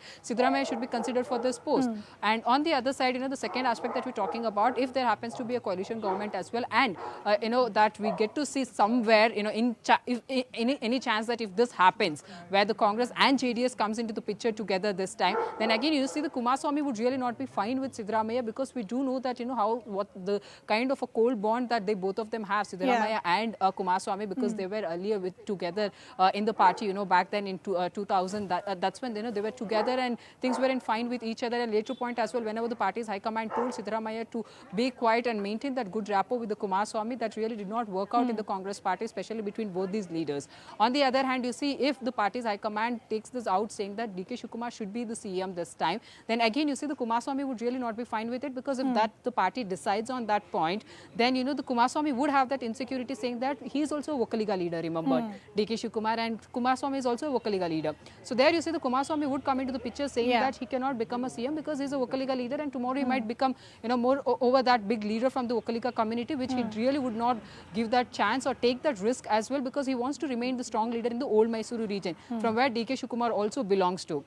So yes, there is a lot of drama that would come into the picture if all this drama unfolds there again. But we'll have to see now how is that the BJP is also going to go with that majority coming in right now with the BJP in BJP's favor. That how are they are also going to go with the CM face, because we do know that how Union Home Minister Amit Shah often when he was in Karnataka, he has said that under the leadership of Bomai is that the BJP is getting into an election mode this time, and he has been a good CM as well. So that is what the statement had been from the BS Yediyurappa and from the Union Home Minister Amit Shah as well. So this time whether there will be a change in the CM post, CM face from the BJP, or whether or that the party would be really fine with again considering CM the Bomai for the CM post as well. So this is all really going to be interesting. Okay, things will be interesting, and I do see some more activity also around you. I guess in another half an hour or 1 hour we will have a better clarity of what the picture is going to look like, because we're only talking about postal ballots as of now. But going back to Pallavi and Aman, who also have been watching the screen very, very closely, because we're talking only about postal ballots. How much life can change between postal ballots and EVMs, Pallavi? Well, they often do. I mean, kind of sweeping completely changes, Are we still on postal ballots? EVMs haven't begun? No, EVMs only open post 9 a.m. Okay, so another half an hour to go. Yeah, that will be the real picture. Because I remember, as I go back, last Gujarat elections, initially it was postal ballot, it went on. By 9:30, I found that Congress were putting out their tables and laddus were being brought in, because it was giving a huge lead to the Congress party. It almost seemed that they had won the elections. And then after 10 o'clock, everything changed. And of course, as we know, BJP came back to power with a massive kind of a mandate and so on and so forth. But yeah, I mean, but the gap I'm seeing, even on a postal ballot, look, JDS 22 is not too bad actually. From everyone writing off the JDS and talking about the collapse of the JDS, At least if you go by the postal ballot, that doesn't seem to be happening. JDS postal ballot में kingmaker बन गया है अभी तक. So we'll have to see if this holds by the time the EVMs are opened and counted as well. But just a point that I figured while we were talking to the reporters as well, Pallavi and Aman, what we saw, Congress is already celebrating. There is Dol Nagara. There's nothing happening as far as the BJP is concerned, and that's a strategy I think that they use, that you don't jump to conclusions may end up having the last laugh, That don't jump to any conclusions till the time you have the final results. It's a BJP is a more. You cannot rely only on exit polls. There has been a tradition also of late exit polls going wrong. I mean, how do you decide on the exit poll? I've never been able to figure that out. I mean, your voting ends at 6 o'clock. By 6:30 your exit poll results come in. That half an hour, who's come and told you, and there are people who don't tell you also. Who don't talk. I mean, if I come out of a polling booth and someone asks me who you voted for, I'm not going to tell that person. So I don't know where they get it from. I don't know. The exit polls, see, as per Pallavi correctly says, they have gone wrong in the past. In fact, in the last election in Karnataka, all exit polls got it completely wrong. Yes. So, nobody predicted that result. And it's a tight seat. It's a huge state with every region is separate. Voting preferences are separate. It's a very, very complex state to do an exit poll in. Also, it is not like a state where one region, every region has a similar trend. There are issues are different in every region. And old Mysuru is very, very different from North People Karnataka. are not very forthcoming. Exactly. It's not just a language issue. They're not very forthcoming. They don't air your political. I don't know how many of them would have. And this time round, I found the Congress supporters and voters talking much, much more than the BJP one. And when people come and tell you very openly, oh, I'm going to vote for the Congress, I get very cagey because why are you telling us that? I mean, you're not supposed to. And you try to build up a momentum. Like in Kanakpura, everyone was going on and on about DK sir did this, DK sir that. So I think the Congress is also learning their game. You try and create a euphoria that we are winning, and people say, okay, chalo, inko hi vote de dete. What's the point of voting for the BJP? But I don't half know. the war in politics is all about optics, and also the narrative that you're putting out. But let's bring in our other colleagues also. I believe we have Purnima who is joining us, and we also have Neetu joining us this morning. Purnima, in fact, has moved from Tamil Nadu, where she usually reports, and has moved to Karnataka to try and get us some reactions and voter momentum and mood as well, and same for Neetu as well. Purnima, coming to you first. Good morning. Where are you joining us from, and what are you seeing around?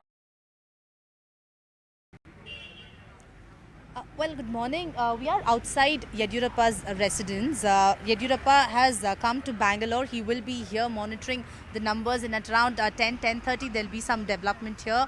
Yediyurappa is in Bangalore. He left today after the voting ended. His son, B.Y. Vijendra, is however in Shikaripura, and he will be visiting poll booths, and he will be monitoring the counting process there. However, Yediyurappa so far has maintained that the BJP will get the majority and that there's no need for them to hold discussions with the JDS. But by 10:30, once the numbers are clear, then Yediyurappa will come and address the media, is what his camp has told us at this point in time.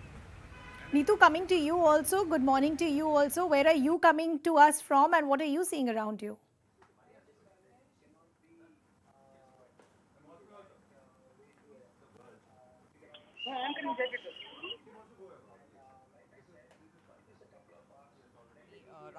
From morning. So he was at his residence in JP Nagar. He had come from Singapore, and he was at his residence in JP Nagar. While coming out of his residence at JP Nagar, he actually spoke to the media, and Kumaraswamy was quite upset, and he was just telling about how the exit polls, he was that how the channels have only given him only about 20 seats or 21 seats, and there is not really nothing much for JDS to do. That he was saying that out loud, saying that you guys have already given me only this much, then why are you now saying that whether somebody needs my help to form a government or not? And point blank, when asked about whether he wants to be the CM in case of a hung assembly, what are the demands, he said that he doesn't want to be the CM. But at the same time, he also said that neither the Congress nor the BJP is in touch with him. Wait for another 2-3 hours, you'll get to know. That is what he kept on saying. Now, he is in JP Nagar. He went to the Gayatri Devi temple in HSR layout, and he's expected to come to this residence here where HD Devegowda is. Okay, so still early. We're not seeing a lot of activity in terms of a lot of people visiting these leaders' houses. Hopefully, in an hour or so, we'll get more reactions. You'll possibly see some supporters and some activity as well. But Purnima, you've also been out and about for the last few days. What are some of the interesting factors that you've seen when you've traveled across the state? Purnima, can you hear me? Okay, we seem to have lost that connection with our colleagues. But Aman and Pallavi, yeah, but I think we're still waiting for EVMs, of course. But this looks like very different from most of what the exit polls were saying. None of the exit polls are. This is why whenever anyone kept on asking me, including you, who's winning, I said, "Mujhe nahi pata. I don't want to get into it." Because I don't believe exit polls usually. I mean, maybe wrong this time round, but I am always very, very cynical because I've never understood the logic or science behind exit polls. The only ones who are happy with exit polls are the ones who run those companies, right? And the point is that, you know, we were discussing this towards the fag end. I did see BJP start getting its mojo back a bit. The Prime Minister factor cannot be denied. I remember I was sitting in Malleshwaram, which was almost the second last stop of the Prime Minister in the roadshow. You know, in these kind of roadshows, there are always going to be people who are going to be from the party builds up the thing, the arrangements done. But I was sitting inside the car because, you know, I couldn't go ahead because I didn't have a pass and all that. So I was sitting inside my car. I saw this whole thing about suddenly an organic crowd coming. There were young people who wanted to come and watch. And they were, many of them are first-time voters. I mean, I'm not suggesting that all of them would have voted for the BJP, but that was a turnaround factor. And I remember a senior BJP leader told us off record sitting at the BJP headquarters in Bengaluru. When I asked them why road shows so much in Bangalore, I mean, the Prime Minister is there for 2 days. He says, you know, for us, the urban vote are going to be the swing factor. That is what we are depending on.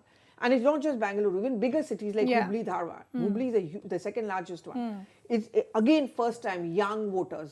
That's what the BJP's calculation is. First time voters, young voters, you know, urban areas, development story, double engine ke sarkar, all of that. I mean, you know, I mean, I mean, look, the gap is wide. And look at JDS. I mean, JDS improving will always be a bad story for the Congress Party. I mean, still, I mean, let's see how it works out. Let's just go back to our colleagues also. Neetu is joining us. Ritu continues to be with us. Purnima also continues to be with us. Purnima, if you can hear me this time around, I was asking you, you've also been out and about over the last couple of days. Talk to us about some of the interesting factors that you've seen on the ground and what you've heard from voters. Well, I travelled to Shikaripura, which has always been Yediyurappa's bastion. He had won 8 times. Only once he lost, that was in 1999. So there's always been a Yediyurappa factor there. So this time, while his son has taken over the mantle, voters are quite happy with the family there. However, there were issues and resistance that Vijendra faced, especially on the internal reservation issue. But however, Vijendra during his campaign had tried to address the issue and promised those who protested against the family that their voices will be heard if the BJP comes to power. So clearly the Yediyurappa factor there plays an important role. And if you look at the Yediyurappa factor, the Lingayat community, will they back the BJP? Will that be the deciding factor? That also will be an interesting development to watch out for. Ritu, coming back to you, since you were out and about as well, what were some of the demands that you heard from the voters?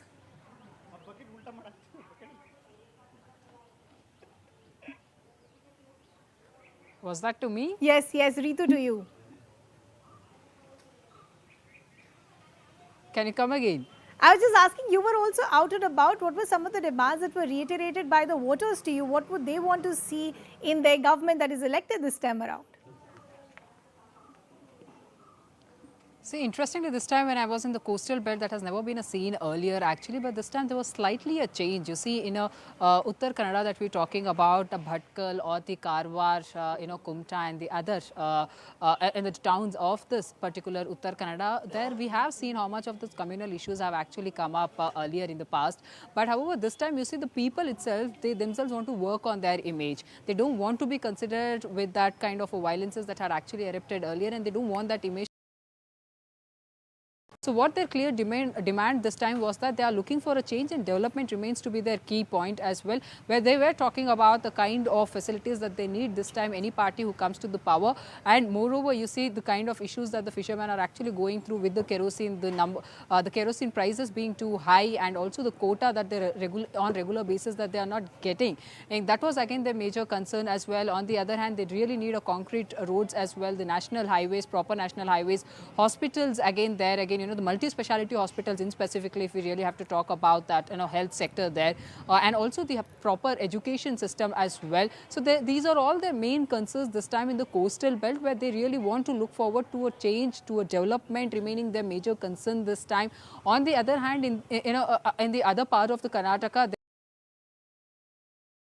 party had come out. This is somewhere reaching to a lot of people, lot of voters as well, where they are saying that last time when Siddaramaiah was the chief minister, he brought out a lot of schemes, Shira Bhagya, the Bhagya schemes that we're talking about, that had actually benefited many of them in a huge manner. So they really this time also hope that if Siddaramaiah, the Congress party, comes to power, and the kind of manifesto that they are talking about, this remains to be very local, and also somewhere where we can see as in all this as in the basic amenities as well for the people. So they want to concentrate on that part as well. So if party comes to power, they want all this to be implemented immediately, and not that it gets discontinued going further as well. So that is something that the voters really do not want to entertain that way. But on the other hand, you see for the BJP, with a lot of promises that they have made, and also come out to speak that to say that that there is a double engine Sarkara and who has worked for the development. That has actually somewhere worked in the Bengaluru as we talk about it, so in the urban part of the city that we talking in the urban part, of course, that we're talking about. So that is somewhere actually worked. So because people are quite happy about the fact of Bangalore-Mysore Express highway coming up, and also the metro line work, construction work going on. So all these facilities actually they have looked at it on a serious note, and they are considering all this as well. But with all that, that is just not enough as well for the Bengaluru, because they do really need a lot of other facilities as well, because the kind of floods that we have witnessed in the last year there again. So this time they don't want similar situations to actually come into the place. So they want proper SWD to come into the place with any party coming to power as well. So yes, those have been the concerns of the voters. But again, we'll have to see that how is that any party coming to power will address all these issues. Okay, and coming to you also, Neetu, and I know there was a bit of confusion of who we were coming to a short while ago, but you've also been out on the road. What are the kind of demands that you've heard from the voters? I have initially been mostly in the northern Karnataka side, especially in the Bijapur constituency and the Badami constituency. See, one thing which I've noticed in both these constituencies was that it is a lot of backwardness there. Development is something which is on the mind of the people in Vijaypura. Their basic demands were proper roads, drinking water facilities 24/7, and sometimes they were even saying that even forget 24/7, at least every day if we get drinking water, that would have been better, because sometimes they get about water in 9 days, 10 days, and there have been days where they get it went up to 15 days. So these are some of the major issues, and I would say like traveling to other parts of Karnataka also, I feel that these are one of the most backward places in Karnataka when it comes to development, and these are the border areas. Like you travel about 30-40 kilometers, you reach Maharashtra. So in Vijaypura, this was a demand that we heard from people: development, drinking water, roads, jobs, industries. These are something which the people really wanted. And in these areas, normally people migrate from the district to other places in search of better opportunities, be it for job, be it for education. And in Vijaypura, if we talk about, these are all places which have great tourist centers, like the Gol Gumbaz is in Vijaypura district. It is the second largest home in the world.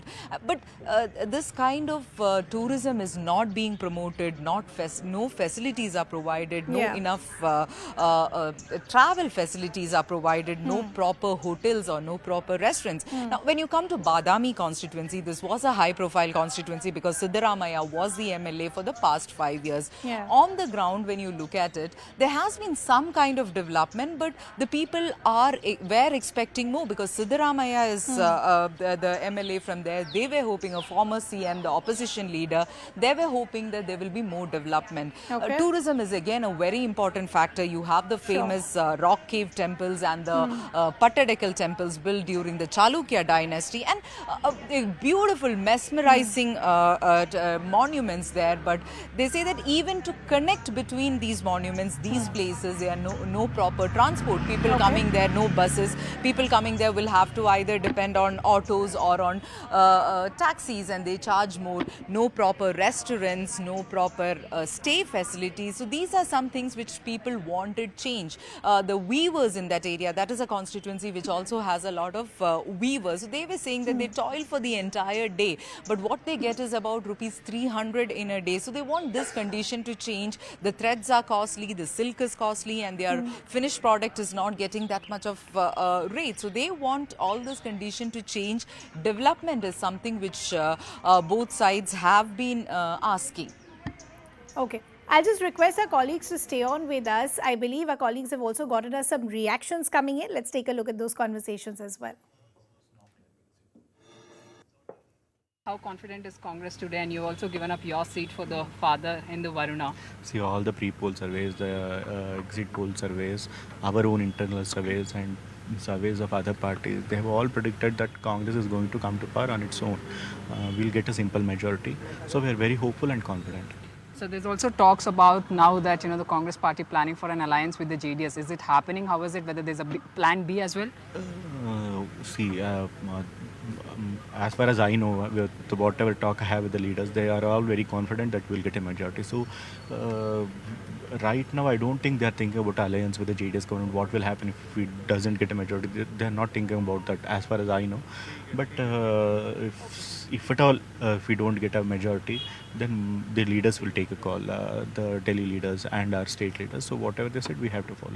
Sir, also that, a couple of months back that you also told that how desperately you want your father to become a chief minister as well. And he too has told that he's a strong aspirant for the CM post as well. I didn't say in desperation.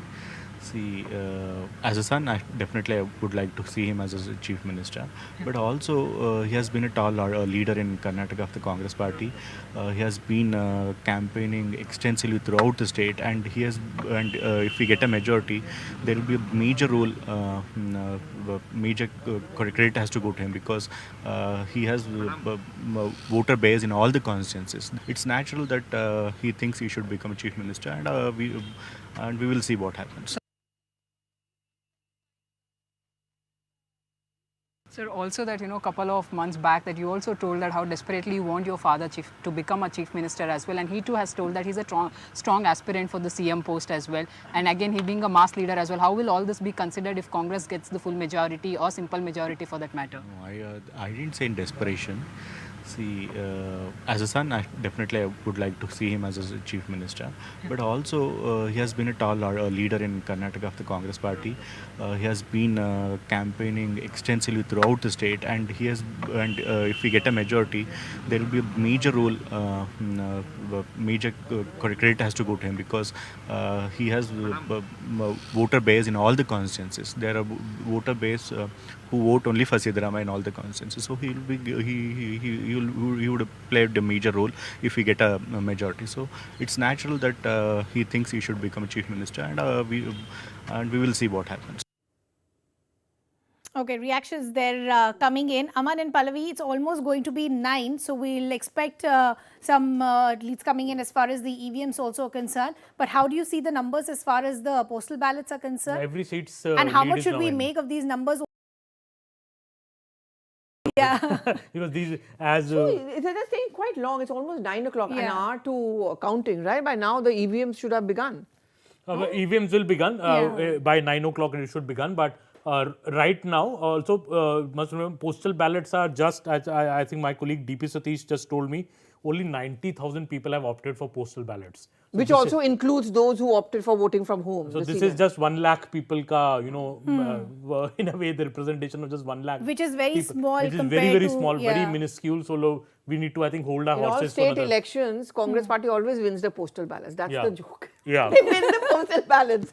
So yeah, so they can never ever be a yardstick. It'll be interesting. But still, even if by postal ballots, really, Ridhima, JDS is someone which is really interesting me, because people are talking about a complete wipeout of the JDS. So much so that I remember when we were planning our travels, and often we would say, "Kaun jayega wahan pe?" JDS is not even interested. They came across as disinterested.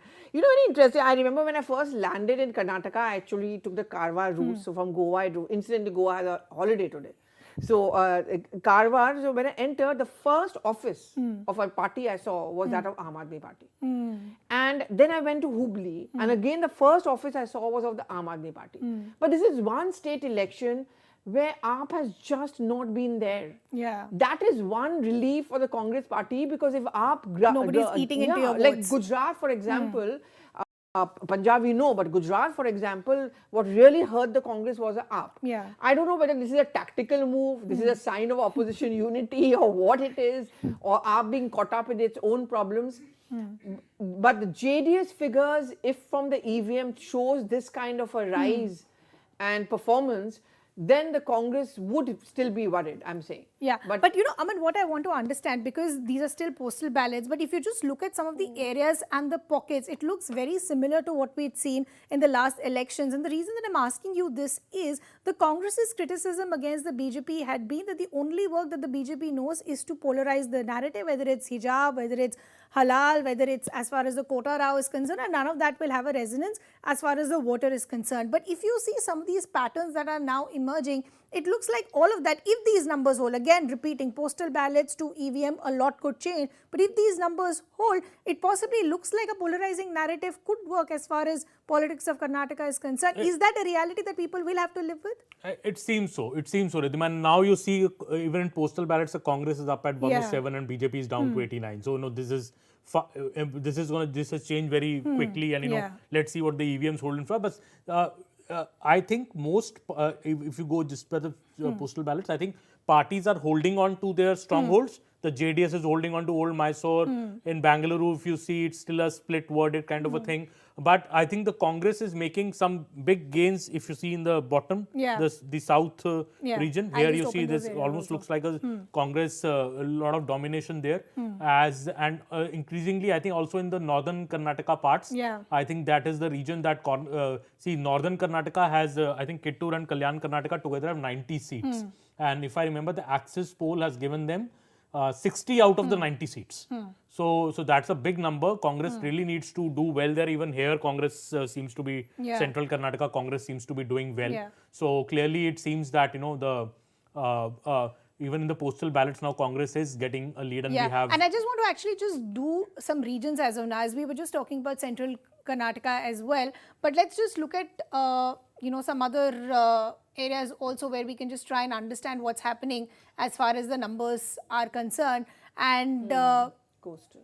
Yeah, but of course, this will take a while before we can have these, a clarity as far as these numbers are concerned. If we just go back to the overall to try and understand what really is happening, as of now, I think these numbers are not getting updated, but we'll... now it looks like, at least as far as the postal ballots is concerned, the picture is pretty much clear. But of course, as far as the EVMs is concerned, we'll still have to wait and see. But which are the areas that look very interesting to you, Pallavi? Now, see, numbers are fluctuating very, very quickly. As of now, it's saying 106 to the Congress and 90 as far as the BJP is concerned, and a good 26 to the JDS I think by 11 o'clock we'll... 10:30, I think it should be clearer. No, just because I'm saying 11, you have to say 10:30? Come on, a man has to disagree with a woman, Ridhima. No. We have to be fast. Maybe by 10. मेरा कहने का मतलब है 9 बजे EVM खुल जाएगा. अगर 4-5 round भी EVMs का काउंट हो गया, by 10:30 it will relatively become clearer. But clearly, I think the game has changed a bit with the postal ballots. The EVM, I think, opening any moment now. The game seems to be changing a bit. में तो हो सकता है कि government employees हैं तो BJP को vote ज़्यादा पड़ रहा हो शुरू में, but Congress this northern Ridhima, if you see the whole northern region up, if you lots of blue there, even in the Mumbai Karnataka region. Yeah. This is like the the BJP stronghold. Yeah. If here so I don't know if we can get those pictures up, Ridhima. Maybe at some point you can, to make a comparison, maybe an hour or so later, how it they was did last in time round. yeah. And I think we'll how just much- wait a bit for Yes. that comparison also, to try and understand which are the areas that they've retained and which are the areas that they've made inroad in. But just look at the kind of difference that it holds, Pallavi. If these are numbers now, but what has changed from the last election to now as far as the Congress is concerned, if these numbers hold? But I think on the ground, as Aman was rightly pointed out, their organization certainly in Karnataka has been much more clued in, much more. Karnataka, very interestingly, for the Congress party, has been one state which has sat. Remember for Indira Gandhi in Chikmagalur, after with that, Sonia Gandhi, Bellary. So there was that connect. I think that was one. I remember I was being told that Sonia Gandhi stopped going out for campaigning. So this time round, when she was asked to come to Hubli, Dharwad, she told her party people, "Why do you want me there? I just don't want to go there. I mean, I don't want to campaign. Ill health and all of those factors." But they felt that the Sonia Gandhi, that the Gandhi name, they call her Choti Amma because Amma was, of course, Indira Gandhi, and the connect of the Gandhi women with Karnataka politics as such. They thought, maybe she could be useful in that very critical Hubli, Dharwad area. I mean, that's where, you had a Jagdish Shettar and all of them are standing there. And she got a lot of buzz, but for all the wrong reasons, the sovereignty comment and all of that. But, Karnataka is going to be, it's very important even for the Gandhis, certainly. See, that this is also happening post the so-called disqualification of Rahul Gandhi. They are going to see this as a vindication for what the Congress says was all the wrong done to the Gandhi families. 1978 may wrong done to Indira Gandhi. No one is talking about the wrong done by her, but the wrong done to Indira Gandhi. She comes back through Chikmagalur. Sonia Gandhi contesting from Bellary opposite Sushma Swaraj. So they feel that this is one bounce back. I'm sure the image makeovers and the strategists for the Congress party and for Gandhi's, Rahul Gandhi particularly, are going to be using this as a benchmark should the Congress party win. Look, you disqualified him, the people have responded. Look, the Bharat Jodo Yatra was the most successful and the longest leg through Karnataka. People have responded to Yatra. That's how they're going to build it. We heard that voice, right, who was speaking to Shireen. Yeah, I think that's interesting because, see, you had a new Congress president, Mallikarjun Kharge came in, the Bharat Jodo Yatra. These are going to be talking factors as far as the Congress is concerned if these numbers do work, as far as, solidifying by the end, the EVMs are also brought in. I think Mallikarjun Kharge, Ridhima, is an important factor in this state. He comes from, the state. Exactly from that region where the Congress is expected to do well. Dalit face, I think many He played that card also. Many in the media didn't cover Kharge. I know Pallavi went and interviewed Mr. Kharge, especially in Kalaburgi, which was very good. No, I didn't go to Bangalore. I went to Bangalore. I'm being very honest over here. Okay. But I covered him, But I think Mr. Kharge is going to be a very important factor in this election. And uske liye inside his own party, it's also important. Na? Yes. You cannot have a Congress president from the state which is going to elections and then you don't win there. Yeah. I mean, he may not be so high profile strategist like, say, Siddaramaiah or DK Shiv Kumar, which all of us covered. But for him, politically speaking, maybe this is his moment if the Congress wins to show his position within the Congress party. Otherwise, everyone is calling him the remote control. Do watch out for my piece. But वो CM नहीं बनेंगे. I'm plugging my piece over here. It's been sent to Aman already. So let's see how the result is. But yes. नहीं CM पता नहीं. I mean, he told me in my interview कि कोई भी CM बन सकता है. पर वो पहले जो बोला था कि अब तो CM बनाता हूँ. हाँ, that's what he's smiling. If I can make a chief minister, why should I become a chief But then what we were discussing earlier, if he's the chief minister who becomes the Congress party president, there are enough loopholes there as well. But I just want to go back to our colleagues as well. Purnima continues to be with us. Neetu also continues to be with us. Neetu, so we are understanding that EVMs possibly would have started by now because it's 9:03. If the postal ballots number are anything to go by, it shows there is a lead as far as the Congress is concerned. Any reactions that you're picking up or any movement that you're seeing around you? See, right now we are outside JDS Supremo Deve Gowda's residence. H.D. Kumaraswamy is expected to come here after his temple visits and all is what we are understanding. So far as the JDS is concerned, we are not seeing any kind of huge movement here.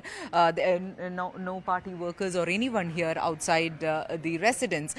They are giving it a wait and watch. In many exit polls, JDS didn't get much number, but Kumaraswamy was confident that he will get huge numbers and the people will give him a mandate. And today, while he was coming out of his JP Nagar residence, he actually made fun of all the channels by saying that you guys have given me only, you guys have given us only about 20 seats, and why are you asking us? Because the BJP or the Congress can make the government by themselves. And he said, wait for about 2-3 hours, we'll see what is happening, what is the mandate of the people. But if you look at JDS as such, this is a do or die battle for the JDS also, because for them to stay relevant in Karnataka, they definitely need numbers as much as either as much as they got it last time, or more than that, because anything lesser than that will be seen as their vote share is eroding.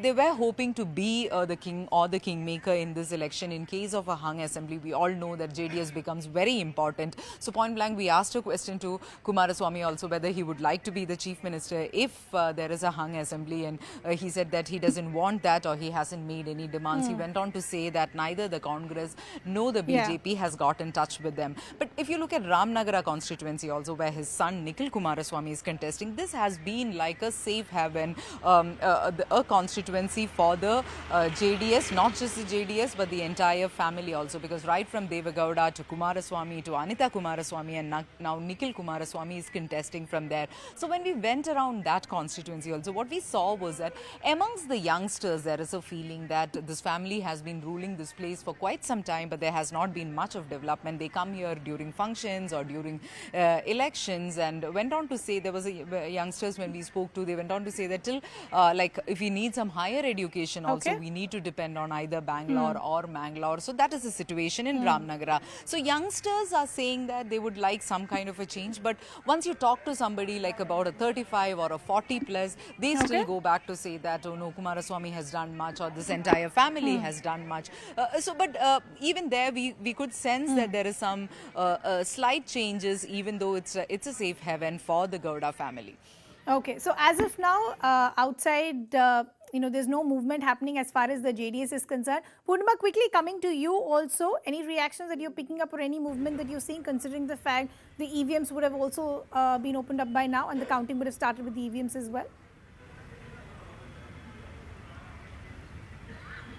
Well, there's been no movement here outside Yediyurappa's house. In fact, Yediyurappa's sources say is monitoring the numbers. Once the picture becomes clear at around 10:30, 11, he will come out and address the media. Remember, Yediyurappa is hoping that the BJP gets majority and that the Lingayat community backs him. And his son also sweeps the Shikharipura constituency, but all eyes on the numbers. Yediyurappa, so far there's been no movement, and once the numbers are clear, then there will be more development here outside Yediyurappa's house as well as the BJP office. Right now everyone is just monitoring the numbers, so no movement here as well as in the BJP office in Bengaluru. Okay, no movement that's happening, but getting some update coming in from Griya from the Live Hub. Griya? Not Chikmagaluru, Shikaripura, we have Vijendra leading. So the hunter of Shikaripura, his son has risen. There is a clear lead that he's maintaining. Shikaripura 115. There is also another update from Shimoga, from constituency number 116 from Sorab, where there is a Congress lead. Bangarappa is leading from the Congress, 116. So that's the update that's coming in. But Aman and Pallavi, quickly to the walls. 112, the magic figure is 113. So it is looking very interesting as of now. Numbers have drastically gone down as far as the BJP is concerned. They almost got it. Yeah. It seems like that. And JDS is down to now 21. So it seems that JDS may not be the as big a factor. And as Pallavi was correctly saying, if JDS rises too much, Congress will suffer. But because JDS is at 2021, the Congress seats we can say are much higher, the leads so far. BJP down to 88. Let's see what happens. BJP, I think the unofficially in the BJP, the word has been that they will touch 100 at least. Okay. Even if they don't win, they will touch 100. That is what the calculation. Let's see if BJP is dropping below 100. That's a concern area. But as I said, still the caveat remains, the postal ballots. Let's wait for half an hour more for the I'm just EVMs wondering, to open. I mean, if I can ask this question, Do you think if they had a different CM face and not Bommai, because many people would call him a weak CM, and that's certainly what the Congress party kept on picking, things could have been different for the BJP initially at least? See, Pallavi, BJP now has changed CMs, not just here in other states also. They changed the CM in Gujarat. They changed 3 CMs in Uttarakhand. But Gujarat is a different game altogether.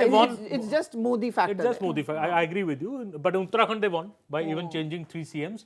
Sometimes it's more about the theory behind BJP changing CMs. That BJP felt that anti-incumbency is kicking in.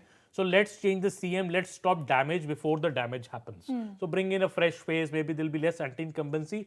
But I think in the case of Karnataka, it hasn't worked like that because the anti-incumbency still stuck. Not more so to the MLAs of the Congress, the ministers of the BJP. I'm sorry. Yeah. And I think when the final results come, it will be very interesting to see how have the BJP's ministers fared in their respective seats.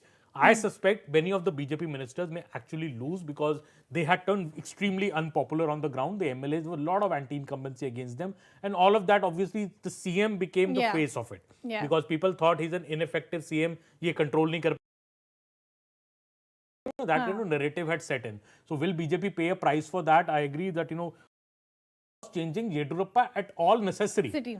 Wouldn't have been better Considering to the fact that continue? we say that he's one of the tallest leaders, would that have helped the BJP in terms of getting the votes and the momentum on the ground as well? Just hold your thoughts, Aman and Pallavi. Some other reactions also coming in. Let's listen into those first.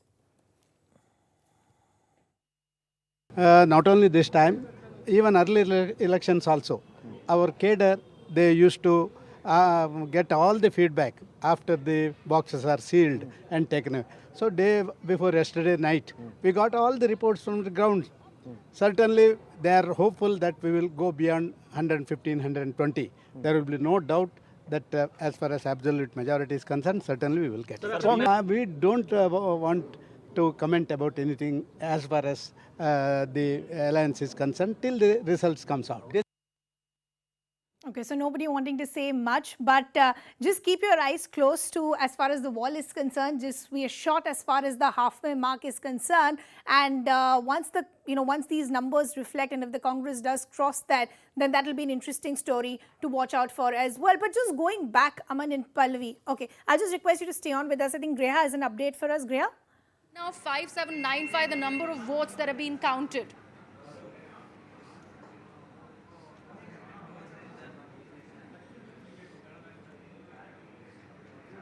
Very clear with the number that Greha was getting to us. We'll try and get her back to try and understand how many votes have been counted so far. But just looking at the story here, Aman and Pallavi, it looks like about 110 as far as the Congress is concerned, 91 for the BJP, 20 for the JDS. So what has really changed in the last 30 minutes is the Congress number has gone up, the BJP number has come down, even the JDS number, in fact, has come down. But let's go back to the story that we were discussing a short while ago. What were the challenges for the BJP? The challenges for the BJP were, do they have a mass leader? Can they really bank on the Modi factor as far as every state is concerned? And that's why do you think they decided to bank on star power, getting the likes of Kicha Sudeep and others? Did the BJP also realize that possibly Basuraj Bommai, the chief minister, as a face was not going to turn into votes as far as the ground is concerned? Absolutely. I think the BJP realized it very early in the election that just on the face of Bommai, they won't be able to swing this election. That also explains why they had to go back to Mr. Yedurappa. And Amit Shah visited Shikaripura, went to meet Mr. Yedurappa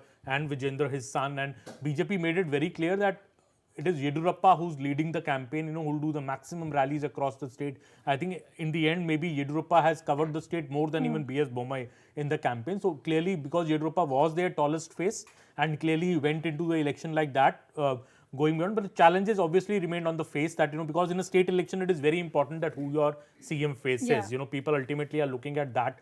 And last 2 years have not been the best time for the BJP under Mr. B.S. Bommai. Besides the allegations of mismanagement and, that anti-incumbency, the biggest allegation was of corruption. So the corruption issue was big, and it was the first time, as we were discussing earlier, that the BJP was under fire for corruption in a state election. Usually it's the other way around. So here the BJP actually came out and said that UPA has been corrupt since 2014. But BJP was mainly speaking about its national record more. And also when they spoke of the double engine, they spoke more of what the BJP has done from the center for the state. there was very little talk of what the state leadership of the BJP has done for Karnataka. And that is what I think stood out very starkly in comparison to the Congress campaign.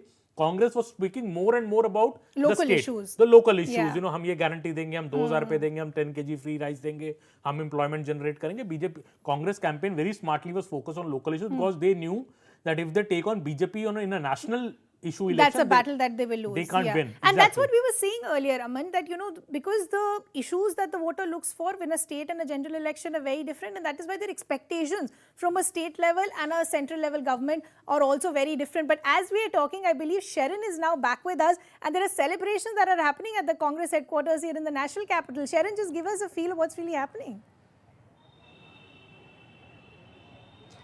Well, it seems the celebration has in fact taken a bit of a break, but even more and more people are in fact gathering at the AICC headquarters. If I ask my camera person to pan and show you, more Congress supporters are in fact gathering. The celebration will of course happen because they all have been saying that the numbers are also in their favor. The trends are clearly in favor, or at the moment in favor of Congress party.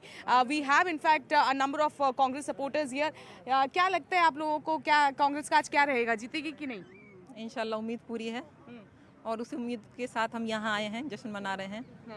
बस ऊपर वाला लाज रख ले हमारी। लाज क्यों रखेगा, जीतेंगे आमीन। और पूरे बहुमत से जीतेंगे। कितना नंबर एस्टिमेट करती हैं? अब इसका मुझे ज्यादा आइडिया नहीं है, बस जीतेंगे। काफी टाइम बाद यहाँ पे हलचल हुई है। आप लोग कितने टाइम बाद आए हैं यहाँ पे? मैं अप्रॉक्स आई हूँ 2-3 साल के बाद आई हूँ। 2-3 साल के बाद आई हूँ। So you can see the Congress supporters also saying here that they have in fact come here. Acha, so they have also come here after a long period of 2-3 years, because the celebration has in fact started at AICC headquarters after a long time, and the Congress have been saying that they are going to in fact cross the majority mark here. They are going to cross 140 is what the people are saying. Once again, I want to show you the AICC headquarters with a lot of upbeat mood over here and a lot of hectic activities that are in fact going on. The celebration is only going to start and continue is what the Congress supporters who have gathered here have been saying.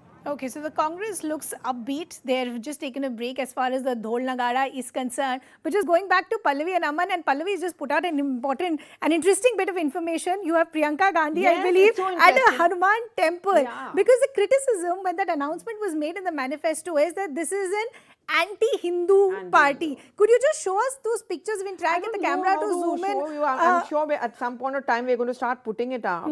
But you know, like, if I can just, I don't know if we can zoom in on this, but basically the picture that we've been given is, this is Priyanka Gandhi Vadra, the very famous Jakhu Mandir. That's in Shimla. I mean, I don't know. Have you been to Shimla? Just play the video. Why don't you just play that video for us, Okay, Pallavi? yeah, I'm doing it. So, I don't know if you, have you been to the Jakhu Mandir in Shimla? Yes, I've been there. Yeah, it's a famous. The It's monkeys. there are lots of monkeys. Monkeys, there. You've been there? I've been there. So there are lots of monkeys there. It's actually quite scary, but it's the mandir. It's so beautiful. It's right on hilltop. And the famous Jakhu Mandir, and she goes there. She has a home in Shimla, and so we put out those visuals. No, but the reason that I'm saying is it's interesting. Yeah, is timing. Timing, because when the announcement of the Bajrang Dal ban came, the BJP said this is an anti-Hindu party. This is what they do. They've attacked the temples. Then you saw a temple run by DKS. Then you saw the comment that we'll make Hanuman temples. Then you see Priyanka Gandhi. You see Priyanka, and I remember at one of the rallies, the Congress president did say, Jai Bajrang Bali, तोड़ भ्रष्टाचार की नली. And I asked him this question. He said, मैं भ्रष्टाचार word use किया, दुश्मन नहीं use किया, फिर आप लोग बोलोगे मैं anti-Hindu हूँ. Yeah, I mean, we were discussing this earlier in the day. I think there were different strokes for different people. The Congress tried to balance it out. I know for many people it looked as being very, very confusing. So there we have those pictures of Priyanka Gandhi Vadra in Shimla, Jakhu. So it's a beautiful temple actually, and you know what she says? She's saying, I prayed for the welfare of the people. I think these pictures, don't you think, is going to be the lead point till 2024. For every time, see, they've also fallen prey to that narrative which was set by the BJP, and but you know, they will prove this Hindutva thing. And look at the day she's chosen to do this, on the day the results are coming out. And for now, the leads are going to the Congress party, if you go by the figures that we started putting out. So she's going to she's trying to send out this message. Pictures actually send a powerful message. She's trying to absolutely. At the timing of when this is happening. हमारा संकट मोचन बन गए. हनुमान चालीसा में line है, संकट ते हनुमान छुड़ावे, मन कर्म ध्यान जो लावे. So संकट तो कांग्रेस पे आया ही था वो कहने के बाद. Now it's like a संकट से हनुमान So छुड़ाए. DK Shiv और Kumar हमें was telling election me, I जिताएं. remember the temple he went in Kanakpura कि देखो मेरे नाम में शिव है. And मैं संकट मोचन हूँ पार्टी का. So how can you say? मैं हनुमान हूँ. कि मैं हनुमान हूँ कांग्रेस का. अरे संजीवनी तो लाया है पार्टी के लिए बहुत बार. I mean the late Ahmed Patel के लिए. I remember I was there in those Ahmedabad elections. By God, it was like very tough call. Let's just bring in Harish also in the conversation, who I believe is also now joining us on this broadcast. Harish, good morning.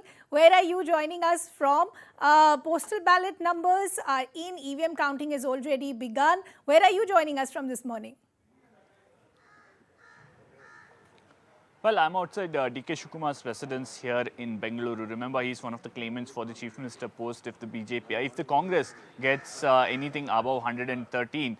And as you rightly mentioned, indications from the postal ballot in perhaps saying that the exit polls might get it right. But look at the EVM numbers that are coming from various parts of Karnataka, and there are a lot of sitting ministers who are trailing. You have KRPT results coming in, or at least the lead coming in. There you have Narayan Gowda. He's trailing of the BJP. You have Hirekerur. You have another minister, BC Patil, who's trailing there. You have CT Ravi, who's trailing in Chikmagaluru. So big names, several of them from the BJP, trailing at least in the initial rounds of counting even of the EVM.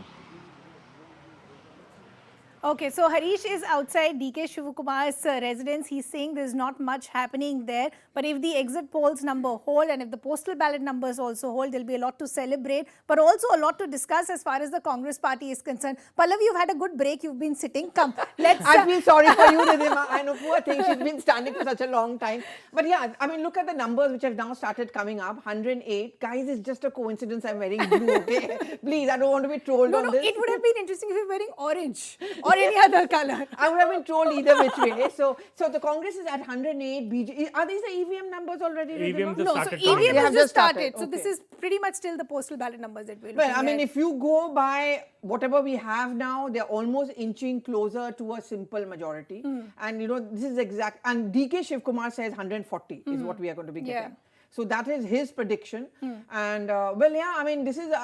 to be very fair, it has been one of the best and most well-fought elections of the Congress party. It was hands-on.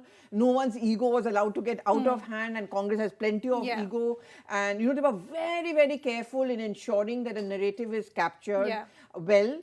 Very good social media. And as Aman, you were pointing out, I think the rise of Sunil Koglu as a master strategist, because he's one of the first political strategists, apart from Prashant Kishore for a short while, he's actually a member of the Congress party. So he became a member of the Congress party. There was a huge resistance, if you remember, Ridhima, to the whole speculation from within the Congress party whether Prashant Kishore will become a member of the Congress party. To Sunil Koglu, that was not. And ironically, Sunil actually was a part of the PK group. He split, he formed his own company, then he worked for the DMK and now for the Congress party. And you know, it's the best example of how they were micromanaging it at the local level. Vocal for local, maybe the Prime Minister's narrative, but Congress captured But it. you know, Pallavi, what I want to talk to you about is why these numbers will be important for the Congress party. As we were discussing earlier, if for the BJP holding Karnataka is their opening into the south, it's the same logic for the Congress also. They have no presence as far as any of the southern states is concerned. So they get an entry into the south. Also, it becomes a fillip going into the 2024 elections. You're bang on. I mean, I would see a lot of narratives coming out. First of all, the Congress has never been seen as a North India party, more as a South India party. It is a party which was powerful in Andhra Pradesh. One of the most powerful and charismatic chief ministers was Rajashekar Reddy. I mean, you know, then Jagan Mohan Reddy goes on to join and form his own party. Pallavi, just stay on with us because I think Griya has an update for us. Griya? This is Belgaum Uttar. Belgaum Uttar. Dr. Ravi Patil, BJP. More updates.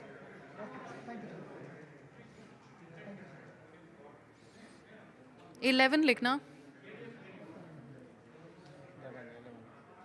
11. Okay, some other updates also coming in. But Pallavi, what we were discussing, it was a fight for relevance. It is a fight to show that you can have electoral success as well, because that's been the biggest criticism, that for a political party, if you don't have electoral success, what are you even doing, especially when you're up against an aggressive machinery like the BJP? Yes, absolutely. And I think they kept a lot of factors in mind. So why I was talking about North never being a Congress bastion, it's a South Indian party. It was seen as something which is very strong in the South. Andhra Pradesh, Kerala at that point of time won. Rahul Gandhi was a member of parliament when he was last an MP from a southern state like Kerala. Will this be his, should he win the case, mean he goes back to Wayanad, and does it mean One sec, Pallavi, I think Griha has another update for us. Griha? BJP is leading.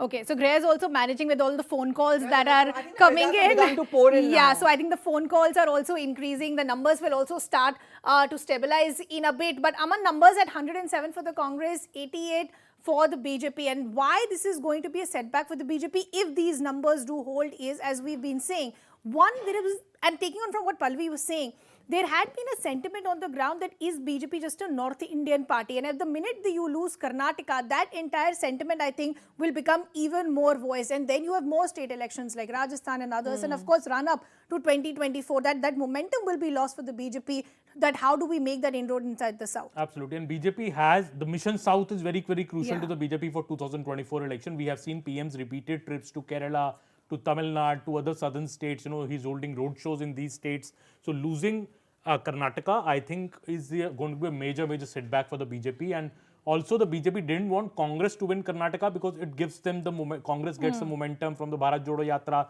They will link it to Rahul Gandhi's disqualification, that he has got sympathy for it. And, you know, the entire attacks by Rahul Gandhi will only increase in the run-up to the polls. But I still think Congress at 107 to 110 will still be very, very uncomfortable. Congress needs 115 to be comfortable, because even BJP and JDS can form the government if they get together in such a scenario. So Congress would only be comfortable if it is 115 plus. If it is touch and go, anything can happen in Karnataka. We have seen earlier JDS going to the BJP also. Some celebration shots already coming in. I can hear the Dol Nagada now. I'm not sure if it's already the time for celebration, but can we just go full frame and listen into those celebrations?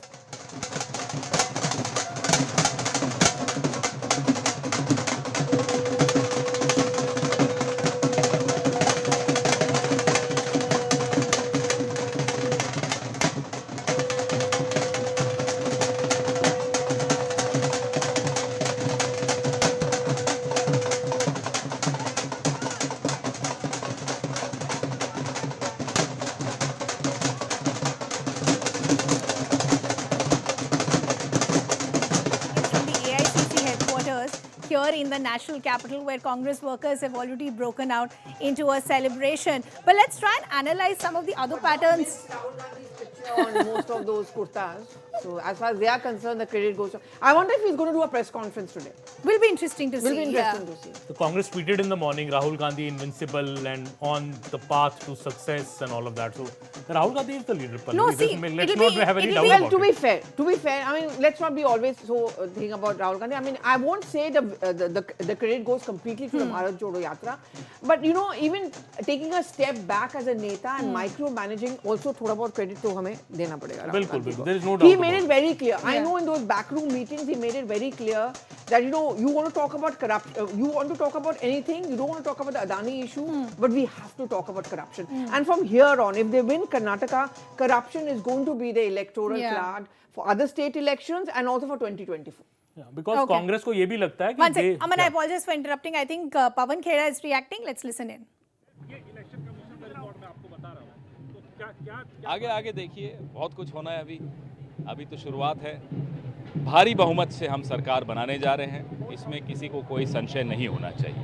Sir JDS ने भी एक तरीके से शुरुआत में कुमारस्वामी ने कह दिया कि हम लोग तो बहुत छोटे प्लेयर हैं, बड़ी पार्टियों के बीच में खेल रहेगा। हालांकि नंबर्स तो अभी आपके पक्ष में है। बात मुद्दों की है, हम जिन मुद्दों पर चुनाव लड़े उन मुद्दों की जीत हो रही है।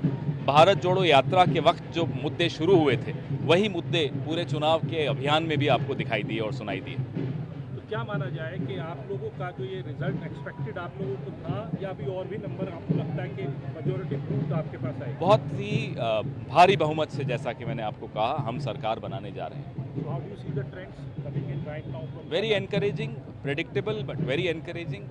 We are absolutely confident of forming a government with absolute majority. So 5 guarantees work, not Bajrang Bali? 5 guarantees worked. God has been kind. And the negative campaign, the divisive campaign of the Prime Minister personally did not work.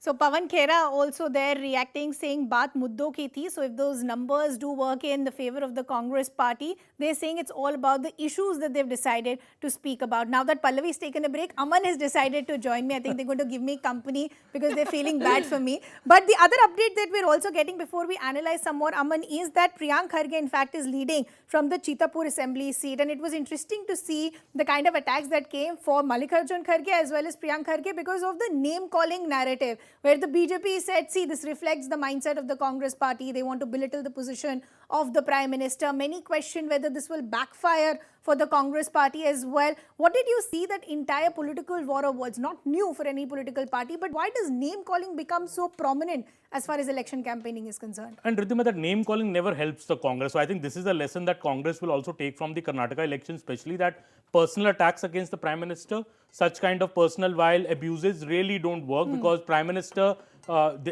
whatever said and done, even if BJP loses Karnataka today, if it seems like it from these initial results that BJP is on the back foot, it doesn't mean that the PM's popularity is anyways down in Karnataka. PM still remains by far the most popular leader in Karnataka when it comes to the national level. We might see a complete reversal of the situation, and in fact BJP may win maximum seats in the Lok Sabha election next year in 2024 in Karnataka.